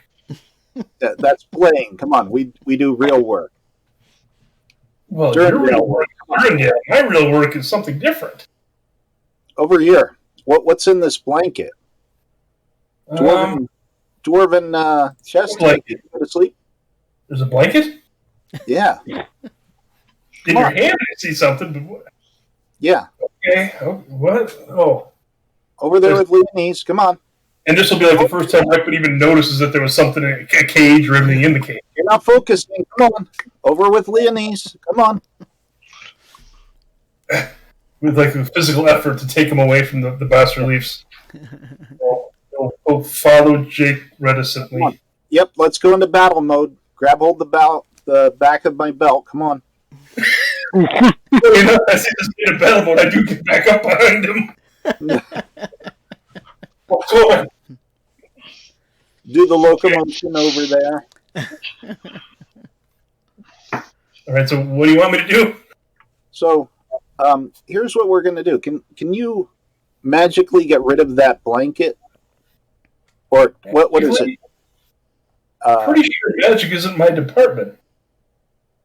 That I thing mean, that if you, the blanket's a problem, and Bernie will just step forward and grab the blanket between Leonise and whatever's in it, and just pick straight up with my arms and go up with it and let whatever it is roll out. I'll talk to Jake. I mean, you want me to like try and destroy a blanket? you could do that. You used to be able to.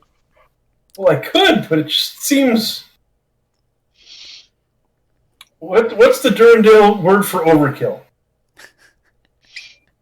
Durandale.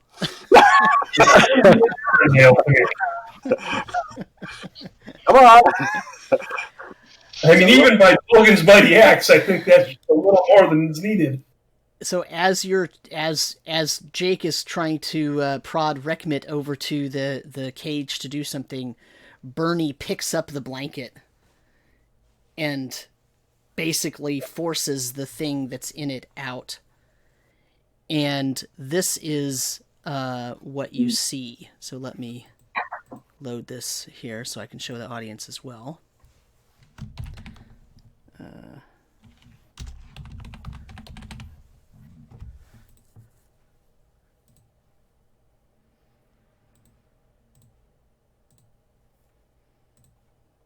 This is what you see. I will also place this in the Discord so that you can see it.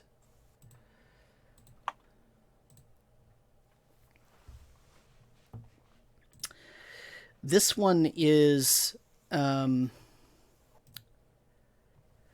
has dark green skin and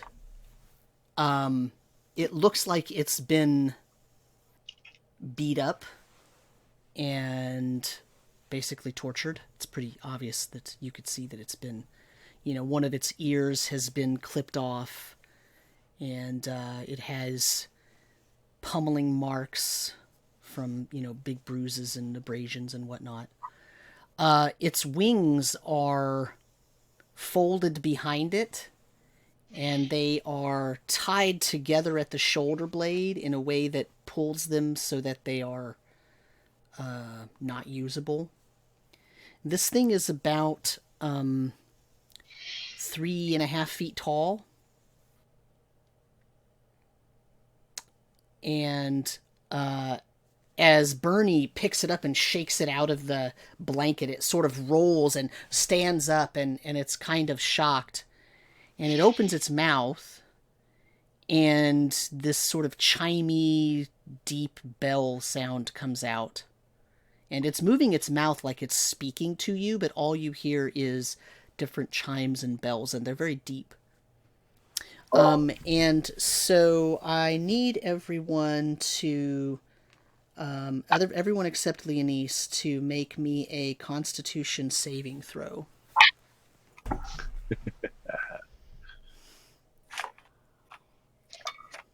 Does Zeno need to make that too, since he's in the other room? No, you're in the other room. You do not need to make that.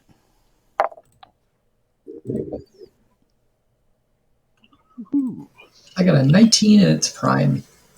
Okay. I got an 18. Jake got a 5 prime. Just thought I'd throw in the prime part. What did you get? Maybe no.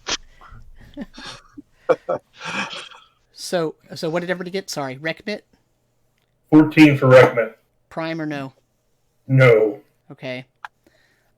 Zeno didn't make the... Leonise didn't make it. Bert, you got a 19?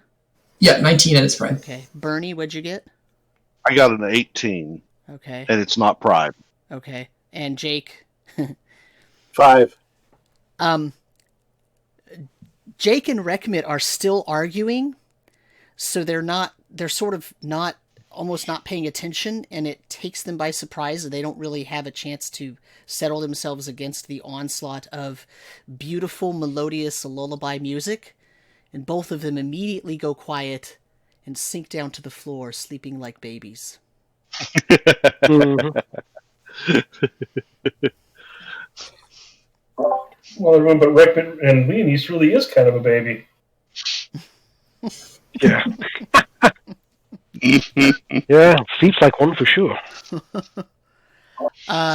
The creature that is standing in front of you, it kind of steps back, and it sort of tries to put itself in the corner as far away as possible from you.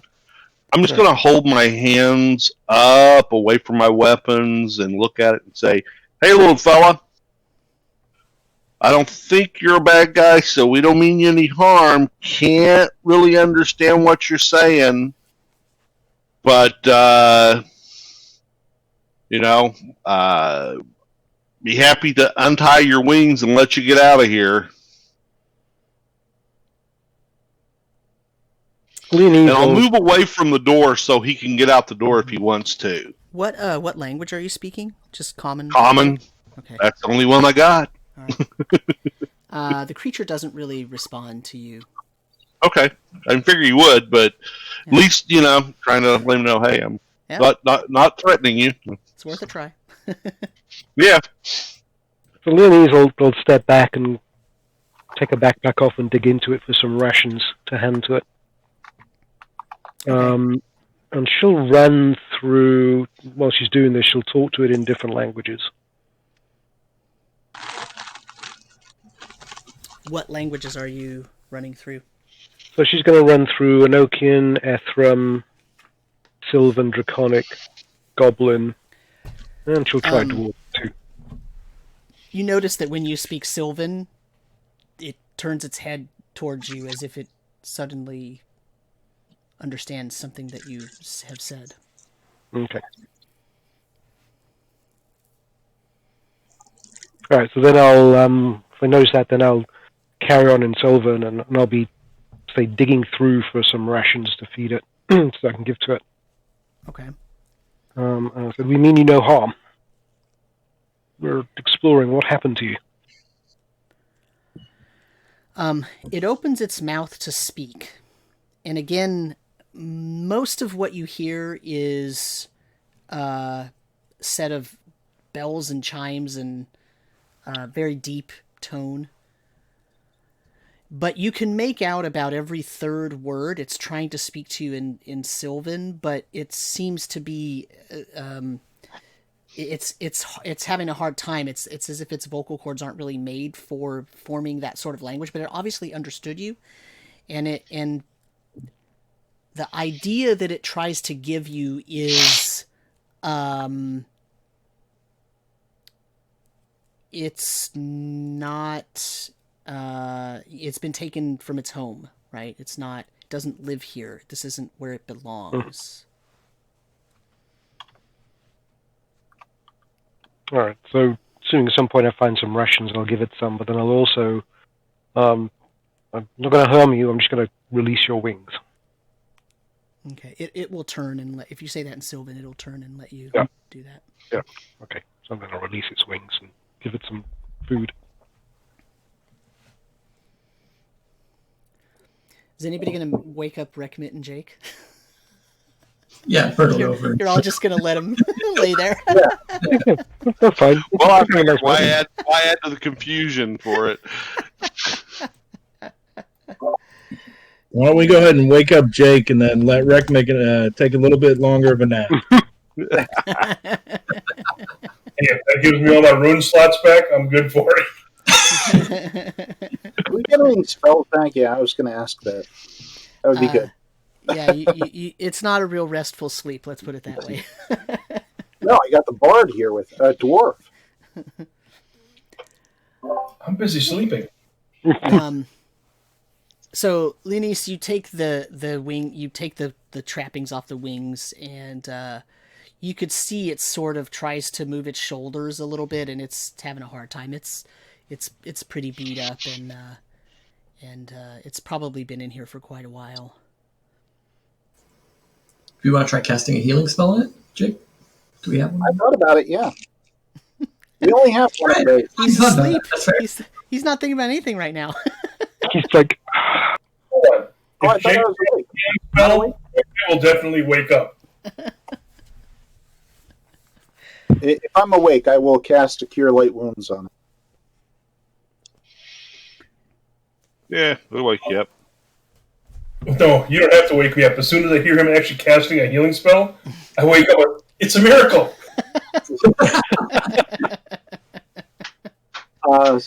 6 points of healing for the Okay. fairy. Whatever the creature is. Okay. You see that it sort of visibly looks more healthy, but because you can see that change, you can see how far gone this thing really was. I mean, it was very, very close to death. Also, it's trying to say something, but it can't. Every time it tries to say something, it just sort of comes out in chimes and bells. And Leonise, you get a couple of words here and there, and it just keeps saying too big, too big.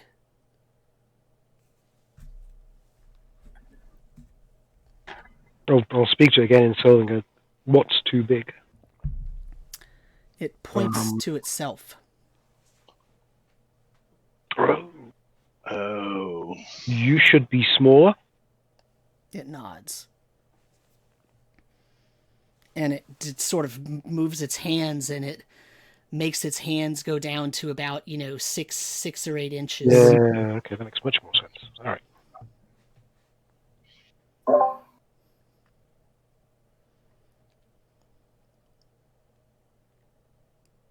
So I'll ask him, who did this to you?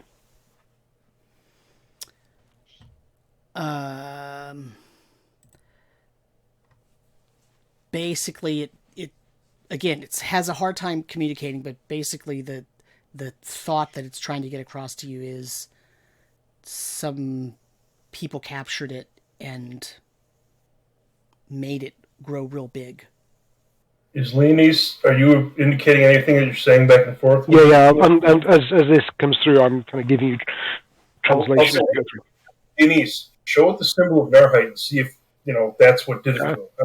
I'm guessing that's what it is, but see if it recognizes. Yeah. He's able to communicate on some level. Yeah, so Leonise will kind of draw in the air the symbol of Narrheit. Yeah, it backs up and goes back into the corner. Okay. And it's nodding. Now you said the liquid on the table was kind of half semi-dried. Yeah. So, do the marks? Well, I guess they've been healed now, but did it look like the marks were relatively recent? Some of them, sure. Okay. Leonise, ask this Fae if that's its blood, and when was the last time someone was here torturing him. It. True. So I'll go and I'll point at the table and say, "Was that you? And when? How long have we been down here, by the way? We've basically just been down here for a short period of time, right? Yeah, I several mean- hours. Hours, yeah. Altogether a while, but you've only been in this room for, maybe 20 minutes. Oh, I know, but between we've worked Yeah. through and Yeah, you traveled, you left town early in the morning, you traveled through, you went through the Oxwood, you went north, you went up to the Foretop Hills, you found all the moss, you found the fungus forest, you avoided the brown flying thing, you went into the big mushroom, and you went down and slid around, right? Yeah. And then you went under, and you explored that entire cave system, you found the underground river, and then you killed the centipede, and now you're still, so it's still the same day. It's been a long time though. It's it is the same day. It is the same. same day, but several hours later. Mhm. Mhm. And Rekmit, to answer your question, same depth as it seemed like the cavern. Thank you.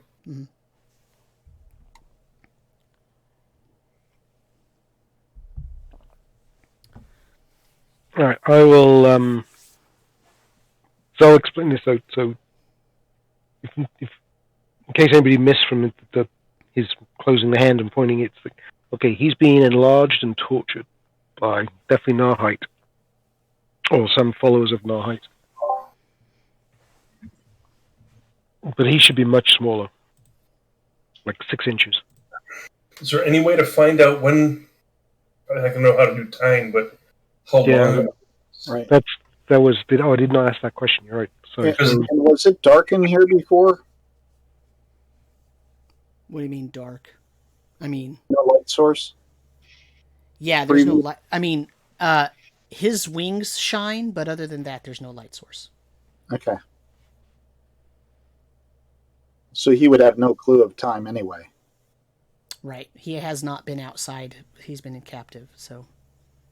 And you said that all of the blood was it fully dried, or is it and it was still like syrupy? Some of it is kind of syrupy and sticky, but it's definitely not like super fresh like this morning it happened, right?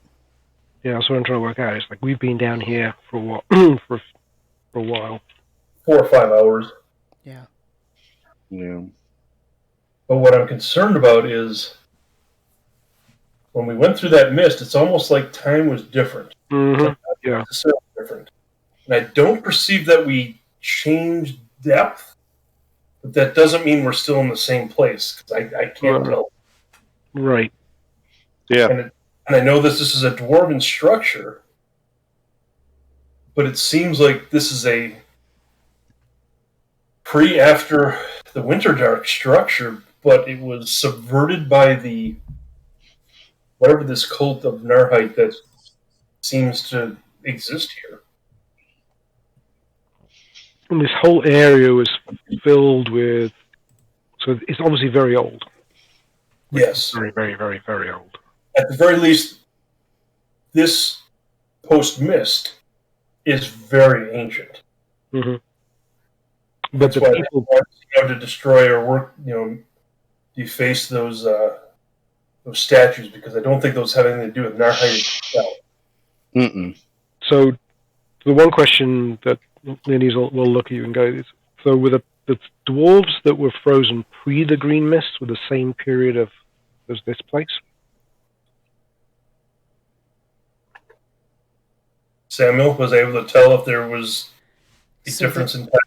The clothing of the dwarves that were petrified or that were, in the centipede's lair, were wearing clothing that was several centuries old, or the style was several centuries old. That's as close as you get.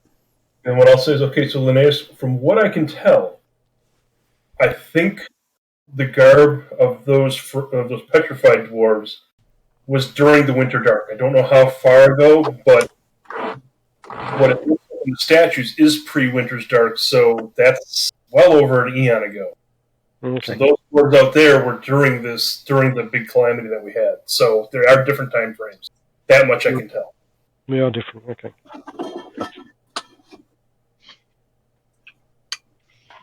Hmm. So the question is, all right. So Linnaeus, do you have any kind of ability to dispel magical influences or whatever that would have enlarged this vague creature? no, I don't have that, unfortunately. I don't have the ability either. I At could. least I do detect magic. It's just going to light up anyway. So. Also, just as a logistical thing, as you're chatting through this, we're going to stop in about 10 minutes, and we'll do our debrief time where we talk about the game and what's going on. And at that point, sometime soon, we will be giving away the free PDF. So, but just so you know, so in about 10 minutes, we're going to round up this session. So, as you're having your discussion, be thinking of that in the back of your mind that you're going to be figuring out what to do going forward. Well, I think my suggestion would be, let's go back over to the other room and take up positions to get a rest in. Because I think we only have to worry about things really from one direction. It's a locked door. We can spike it shut. we have the locked door, but we don't know that it's locked from the other side, whatever that is. Well, that's why I said we can spike it. Honestly, we might be better off in this room. This room is actually easier because Okay, we can come in here. Breckman's going to check the walls to see if there's anything like looking for like secret doors or anything. Yeah.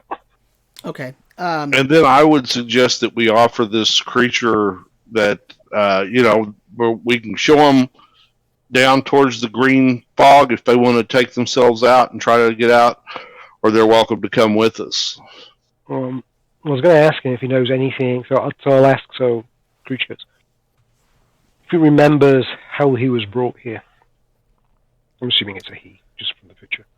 Yeah. They're actually like genderless. They don't. Yeah. They don't have a They don't have a gender in the way that the other civilized races have genders. It was put in a bag. They trapped several of them in a bag and sealed it and carried them, and then they let them out, and they were already underground. What happened to the others? It sort of hangs its head and. Okay.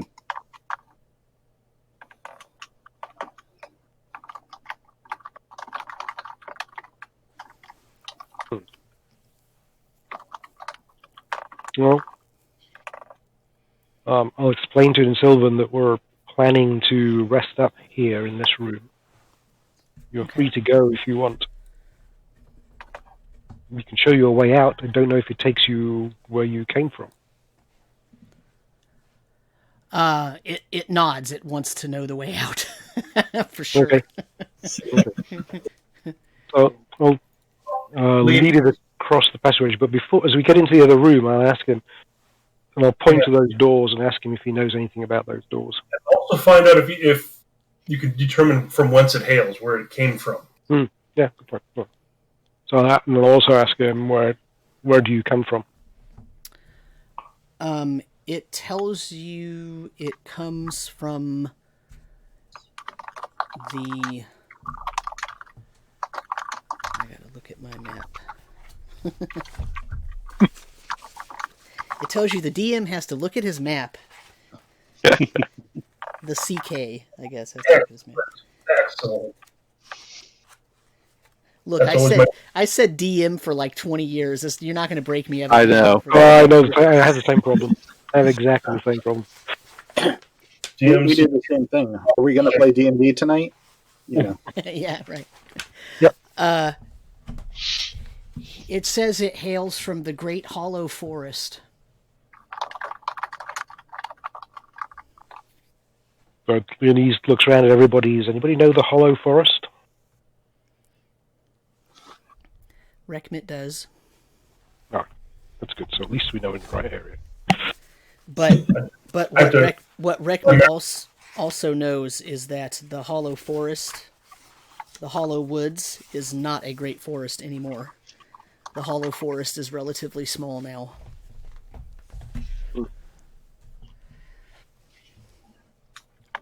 So unless there's another forest called the Great Hollow Forest, then yeah. So is somebody going to lead it out, or what's the? Yeah, I'll lead it out. I'll lead it to the green. Okay. And I'll explain how to, get through the green mist. It's okay. It's safe. And then take a passage to either of the two passages that go either east or south, and you'll find your way out. Okay. It expresses gratitude in the best way that it can, without really understanding your customs or what you could possibly need. It knows it doesn't have anything that could give you. And then it turns and it starts to walk through the mist. And as it starts walking through the mist, you see it shrink. Ah, Great. Okay. that's And interesting. it flies up and it flies back into you. And he says, in perfect Sylvan, but with a really high-pitched voice, he says, "You did it! What did you do? You have made me normal again. Now we can go get them. We can go get them all." And that's where we'll end. I'll assume you make your way back to where everyone else is. And Does it come back with me? it's coming back with you. Oh, okay. He tells you his name is Blip. Well, it's their name. It doesn't really have a gender, but he, whatever. Yeah. He is called it. He is called Blip. It is called Blip. Whatever. They refer to themselves as Blip. So well, whatever. And so you make it back to the room. How are you all barricading that room? I guess the pit's open, and We have the one set of doors. We just spike the door shut. yeah, Which way did the doors open, by the way? Do they open in or out? Out. oh, they opened out. They open out. Also, whoever did search for secret doors, you need to make rolls and let me know what you got. What's that at? What's the roll on that? It depends on if you have a skill or not. Whatever the is. If you, Leonese will look once we're in the room and kind of settled. I think Lean has better ability at it than I do, but I don't know. I don't remember what worse get. So it's a wisdom roll. I'm trying to think. Let's see. Would Rekmit get? Fucking quick. Because this is a dwarven structure. Where's my other piece of paper? Holy crap. Who all's looking, I guess, is the question. So Leonese will at some point, once we've got back and we've sorted. Yeah, I mean, if through- we're going to do a general search, I'll look as well. Yeah, Bert's probably not very good at it, but he'll look. Yeah. So generally, to So I gotta get a +4 on the wisdom check to find stuff if I'm actively looking for it, and only +2 otherwise because of the okay. homecraft ability. Okay, yeah. So that applies to you because of the dwarven nature of this place. So everybody roll me a wisdom then, and let me know. I rolled a 1. Oh, excellent. You sure there are walls here? All these damn carvings have confused me. I got a This is a 16. +4. Yeah, I rolled a 2, makes a difference. What did Bert get? 16, but it's not prime. Okay. Rekmit, what'd you get? 17, and it is a prime. Did Zeno look? Oh. Okay. Jake, did you look? I am looking, and I got a 22 prime. Okay. There is a secret door, and it's behind the cage. Ah. Recknit can tell that it's a dwarven constructed secret door.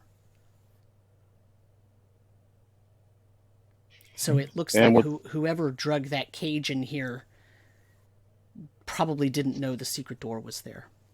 Yes. And Yes. Bert, you notice that above the table there is a trap door Ooh, all right. in the ceiling. It's about 20 feet high in the ceiling. Wow.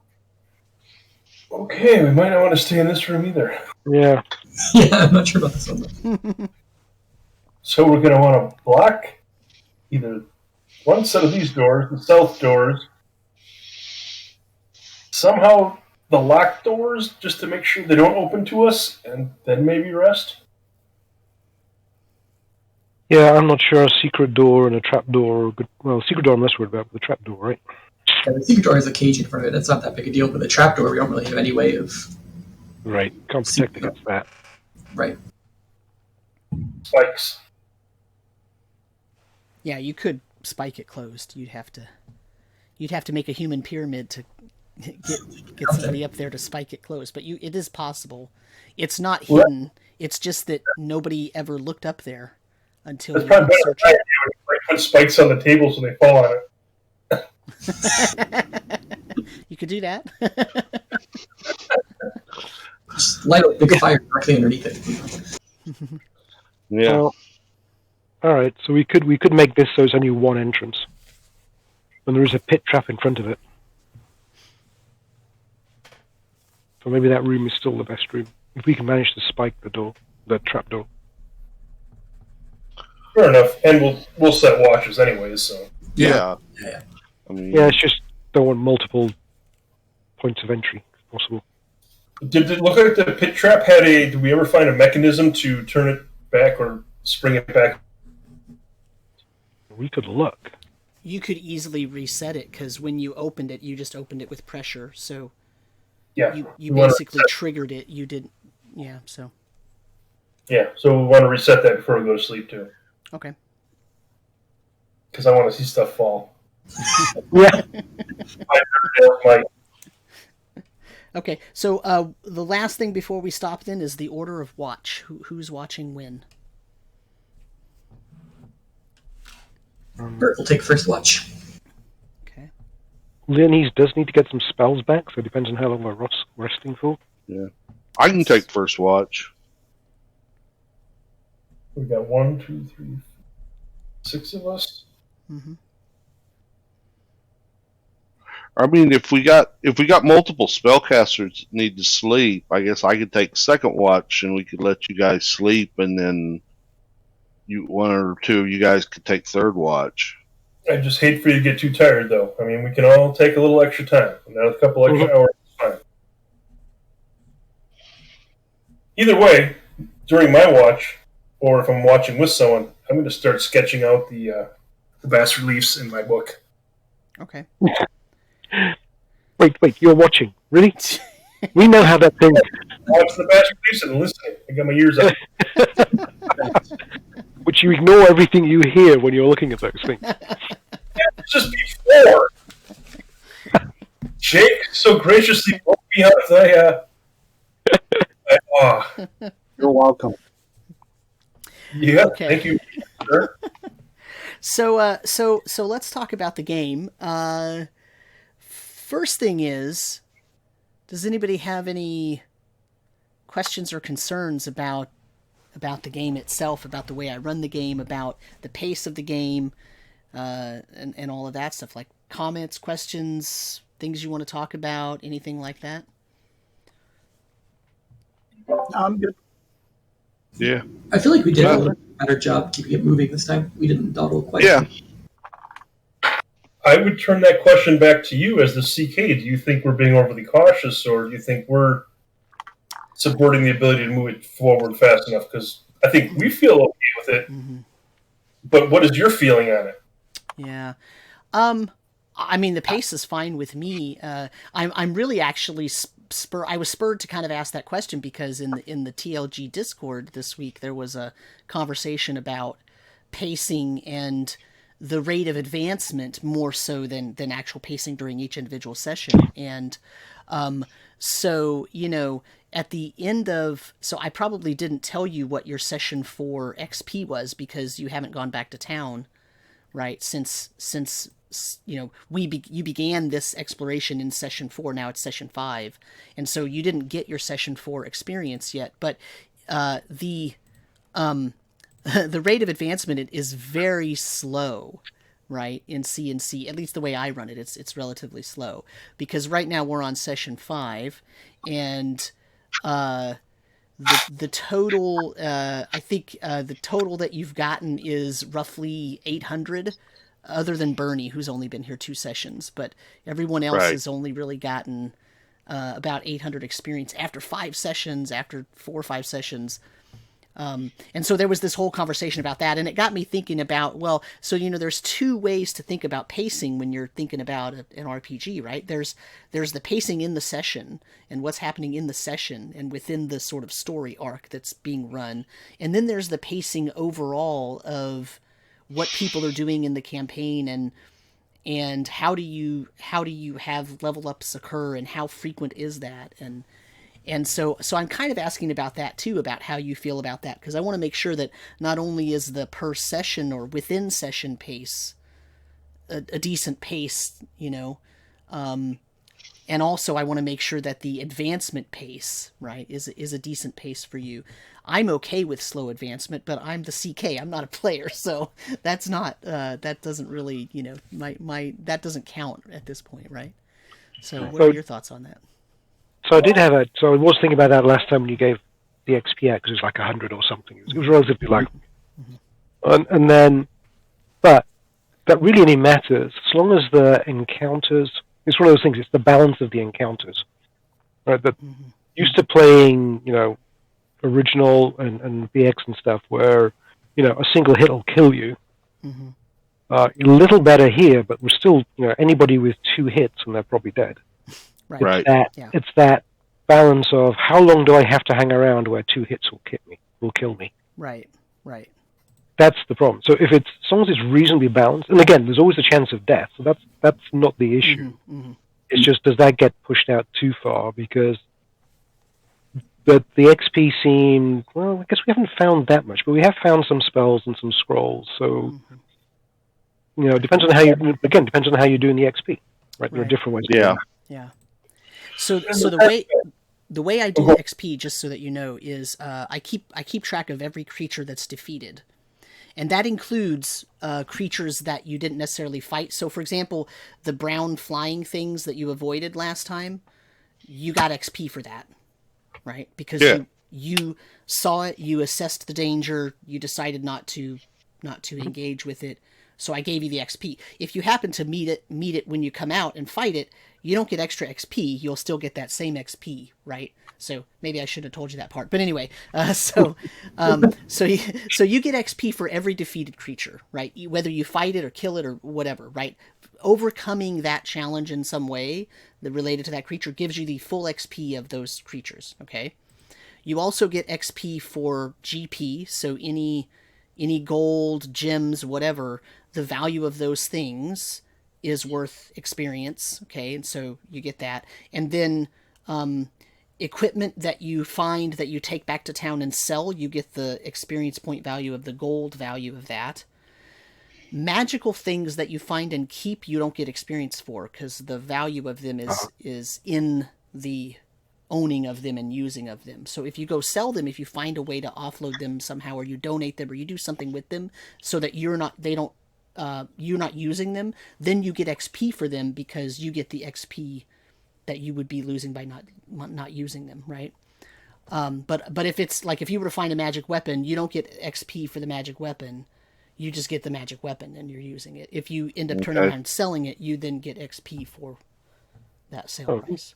Okay. Interesting. And then I also give role playing experience. So one of the things that I sort of wrote in a note for myself was try to remember to tell you, because I've got notes here and I have your names on it, and when you do something fun I put a little check mark, and I sort of add those up, and when anybody hits I put every check mark is worth like 50 XP, right? And then when somebody hits like 300, then I give it to them, right? And I don't often mention it, right? I don't say, oh, you're getting 50 XP for that. I just make a little note to myself, right? And then that's personal individual XP, okay? Usually I award that when somebody levels up, so that it puts them that much further, toward the next level. It's kind of it's my own sort of weird thing. Okay. How have you felt about the way our role-playing's been so far? You think we need to do more of it, or are we not? How has that been? I mean, I'm loving it. I think you guys are great. I think, just like any group that sort of plays a game together for the first time, it takes a few sessions to sort of get in a role and get acclimated to each other and sort of learn how to, and, doing this online and having it, completely virtual and over video is also a little bit strange, right? Because everybody gets excited and you want to talk at the same time, and then we can't hear you. And, and so there's that thing. And so that's a double-edged sword, right? Because it means, oh, you're trying to do things, but then everybody's trying to do it once. But I'm completely happy with the role-playing aspects of this group. So. I'm trying to be a little goofy and chaotic with it, but I'm not trying to overburden everyone else. Yeah. Mm-hmm. You guys have anything, just direct message me about some stuff, because it is tough with the video, trying to make sure you don't step on something else. Right. Yeah.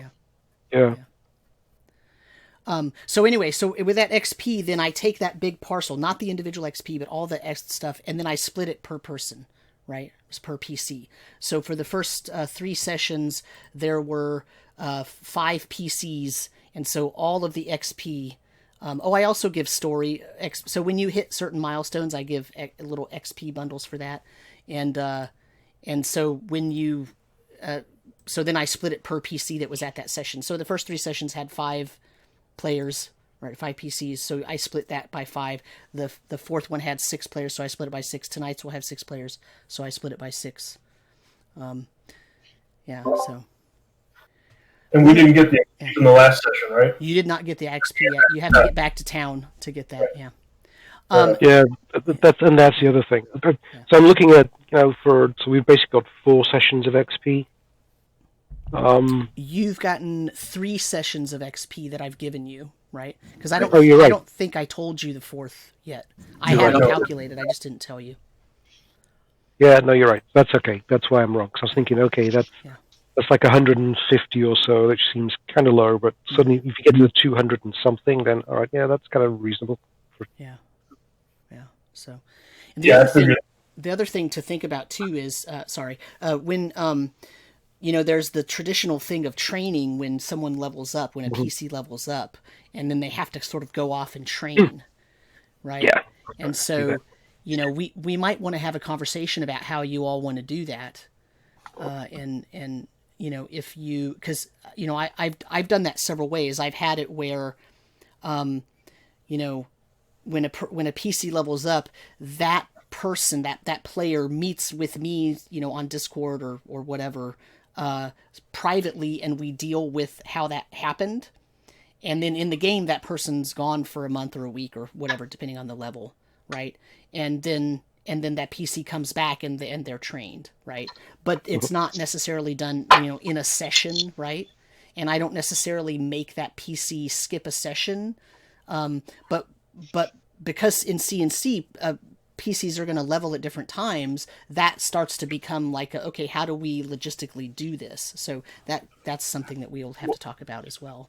From something I've done with that is I let when we start getting some people cresting over and they get back to town, and we have some people that have gone up and some people that haven't, I let them all do the training while they're in town, so that break happens at the same time, and then the other people will get their full bump when they get enough experience points to get up there. Right. Because you normally have people, it's going to be like the next session or two, they're gonna cross that line. Mm-hmm. Just an idea. Yeah, I was going to say that does depend on how much XP, because I like that idea, but there could be 1,000 depending on, right, I'm trying to think what we've got, right? We've got a rogue, we've got myself, I'm probably the highest, right, at 2,600 for the second level. I think so. Right, so that's like over 1,000 XP difference between Bert like twice as much as leveling up and Leonese, right? So that could be 3, 4, 5 sessions. Right. Yeah. And then we're going to have other ones in between, obviously, right? Because the rogue's the lowest. Because I'm at like 2,200, so I'll be behind everyone else, just like you. Yeah. So that's something we might want to revisit, in a couple of sessions when it gets close, because Bert is probably the closest, but you're still about 400 away, right? Yeah. Well, in the end, it comes to how you want to handle it, Samuel. How you want to. Exactly. Yeah. That's what I was going to say. Yeah.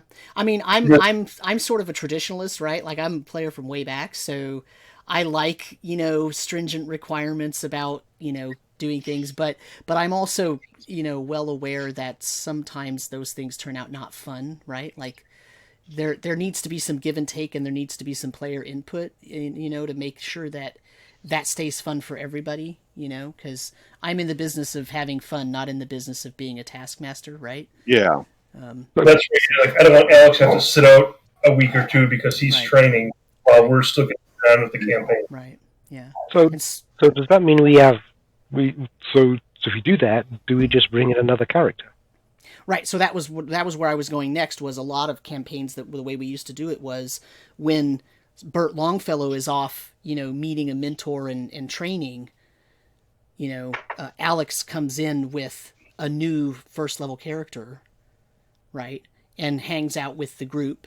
And then when Bert Longfellow comes back, then that character trades out, or, and so then basically what happens is everybody ends up with 2 or 3 different characters, and they kind of alternate leveling at different times, and and you end up with this sort of stable of characters that you can play. The other thing that does is it also makes it burn a little less if somebody dies, right? That's true. Right. Ready to go. Yeah. That's great. That's what I was thinking, because it also means you've got a couple of characters. Because I've been in a few games where you've had, everybody's had more than one character. There's maybe a primary one, but for whatever reason, right, they bring in the secondary one, maybe because the job fits it better. Right. Yeah. That would cover that if you want to do it that way. Because that was always the worrying thing, which is why I skipped it in the campaign I ran. It's like, oh, you level up. Yeah. But I hadn't thought about it until you mentioned it. It's like, no, just bring in another character. Mm-hmm. Yeah, no, I really like that. I mean, adopt that myself. For sure. Yeah. The other thing that it does is it allows you to explore different character types, right? So if you're, if you're playing the wacky dwarven, rune mark, and you want to have a different kind of character, then you can always bring that person in. You got a heist and a scald. So, but yeah, so those are the sort of things on the table in terms of that. But no, I'm really happy with the way the game's going. I mean, we're in session 6, so we're actually in session 5. This would be session 6, but then I canceled last week. But session 6 is really early for me in a game. But I do like to check in and make sure everybody feels like, hey, this is still fun for me. This is still something I'm interested in seeing through, and I want to see what happens, and so that's that. But yeah, I think it's kind of I also feel like every game kind of has a sweet spot, right? And so once everybody levels a level or two, and everybody's 3rd or 4th level, except for Leonese, who will still be way back at 1st level. Once everybody and Rekmit, once everybody's kind of third level and beyond, it starts feeling a little more solid, because you are a little hardier and you do have a little bit more experience. But at that point also the challenges kind of get more deadly because you are more capable. So I'm not the type of DM that really balances everything. Like I don't have the world cordoned off. So if you all come out of this place where you're at and you decide to go and follow one of the rumors that you have been looking into, and it's really a dangerous one, I'm not going to tell you, hey, you know, that's too dangerous, you shouldn't go there yet until you're gated level. I'm just going to let your characters go do it, and you're going to have to figure it out based on the clues that you get and that you're seeing around there and the different things that happen to make your character say, you know, we might need to get some help with this, either in the form of some hirelings, or we might need to get a little bit more experience, or we might need to go see if we can find a sage that knows about this that might give us some information, right? Versus just, I don't just decide, oh, well, you went to the east and it's really dangerous over there, so I'll just move all the easy encounters over there to the east. I don't do that.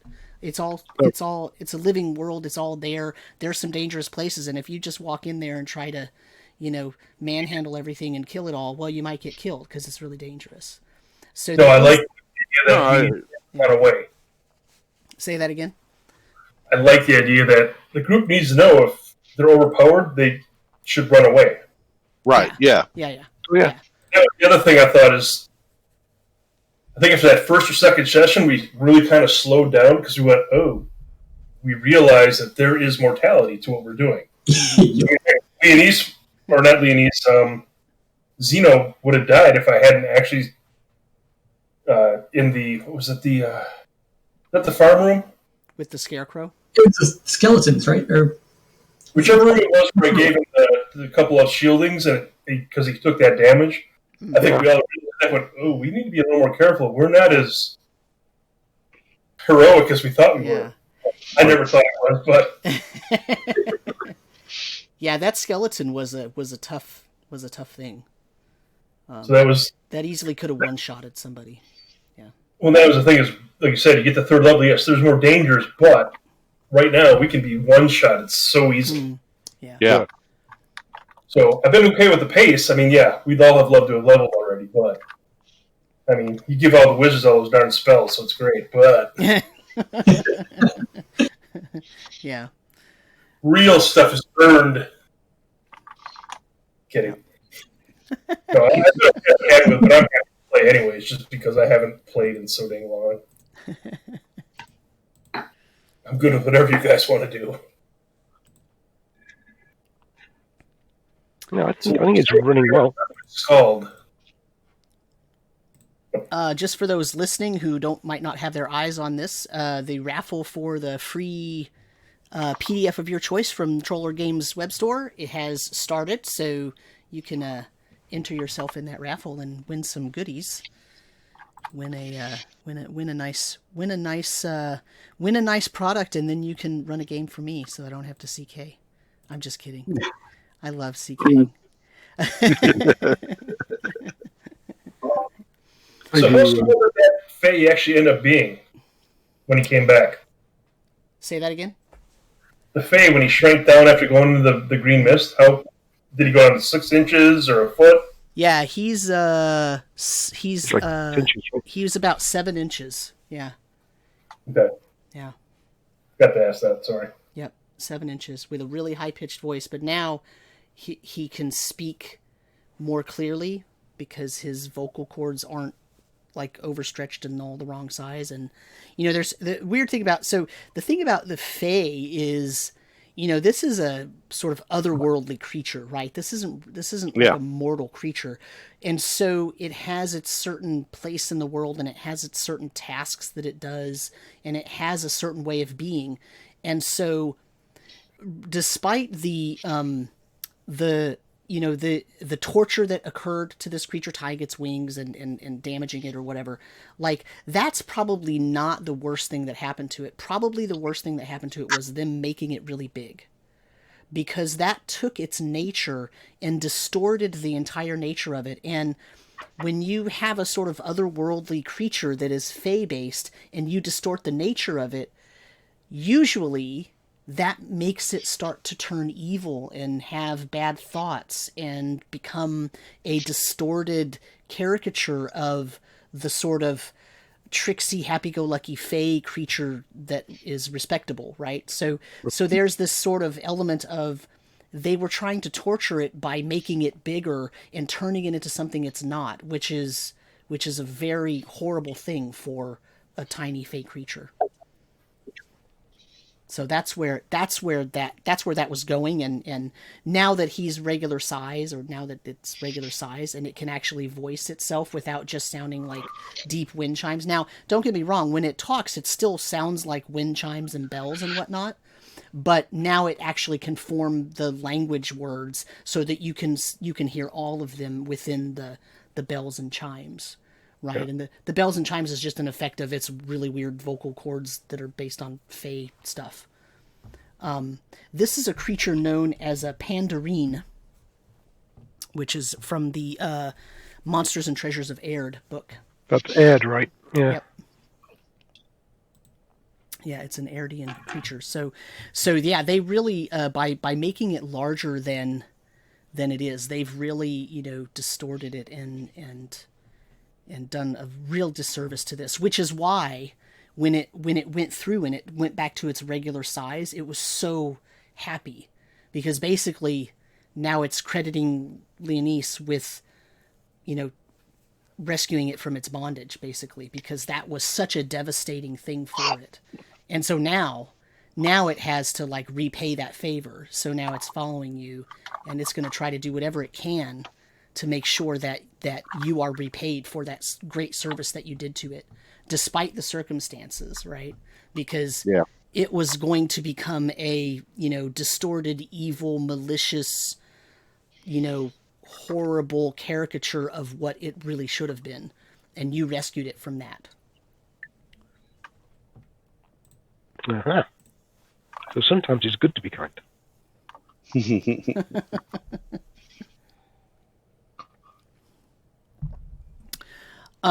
Anything else? What else do we need to talk about or chat about?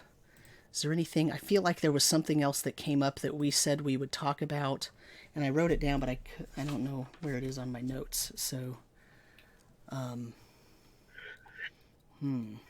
feel like there was something. We talked about initiative, but we covered that the other week. Yeah, and thanks for reminding me about that, because I was thinking that we agreed to switch, but you're right. Alex was right. We did decide to wait until about 3rd level and then switch back over, right? Not that it made too much difference. Yeah, not this time. It didn't make difference this time, so that's the other kind of thing, right? Like, we didn't really have any combat this time, right? We let A&H take care of it. So I guess my point kind of is, we've been very sort of more exploration, lower combat these past 2 or 3 sessions, and so it might make more of a difference to you, or you might see more of a difference as combat sort of becomes more of something that happens more frequently. That's one of the things about pacing that I want to try to change a little bit, is I want to offer sort of more opportunities maybe for combat. I mean, but I don't know how you feel about that. I mean, are you all okay with the more sort of exploratory things that are going on? Or I don't know. I know some people really, really like combat, so I don't want to shortcut us out of combat if we, not that I necessarily planned it, that you would go, you could have gone in a different direction and gotten into combat. So, but, Right. I mean, I think you just lay the dungeon out where it sounds right, and we're going to explore some, we're going to fight some.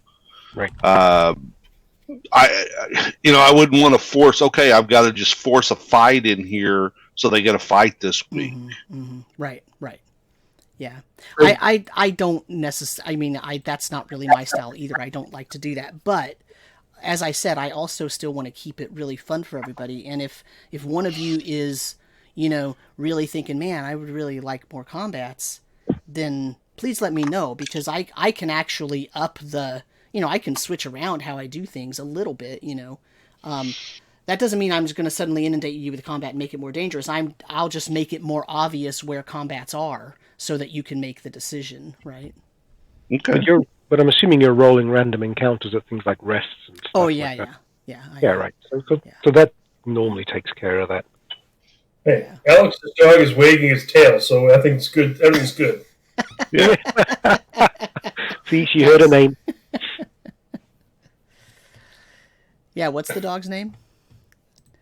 Greta? Greta. That'll be our mascot.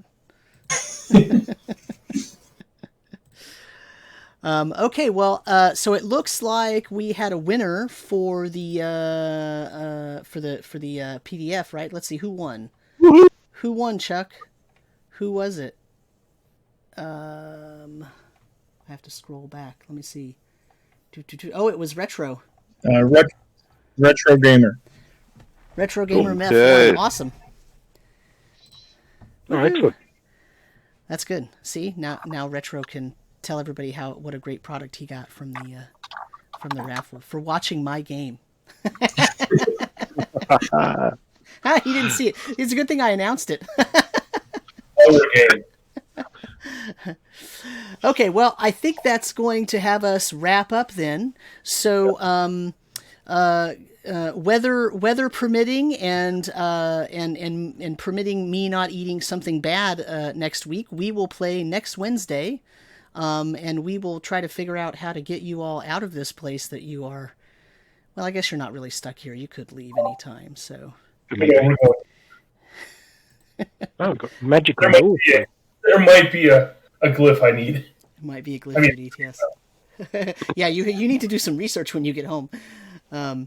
Anyway, okay, well, so bye, everybody. Thank you for watching. Thank you for listening. Right. Thanks for supporting Troll Lord Games, and we will see you next week. Great. Thanks, Sam. Thanks, everybody. Yeah. Thanks, everyone. Thanks, Sam. See you, everyone. Bye-bye.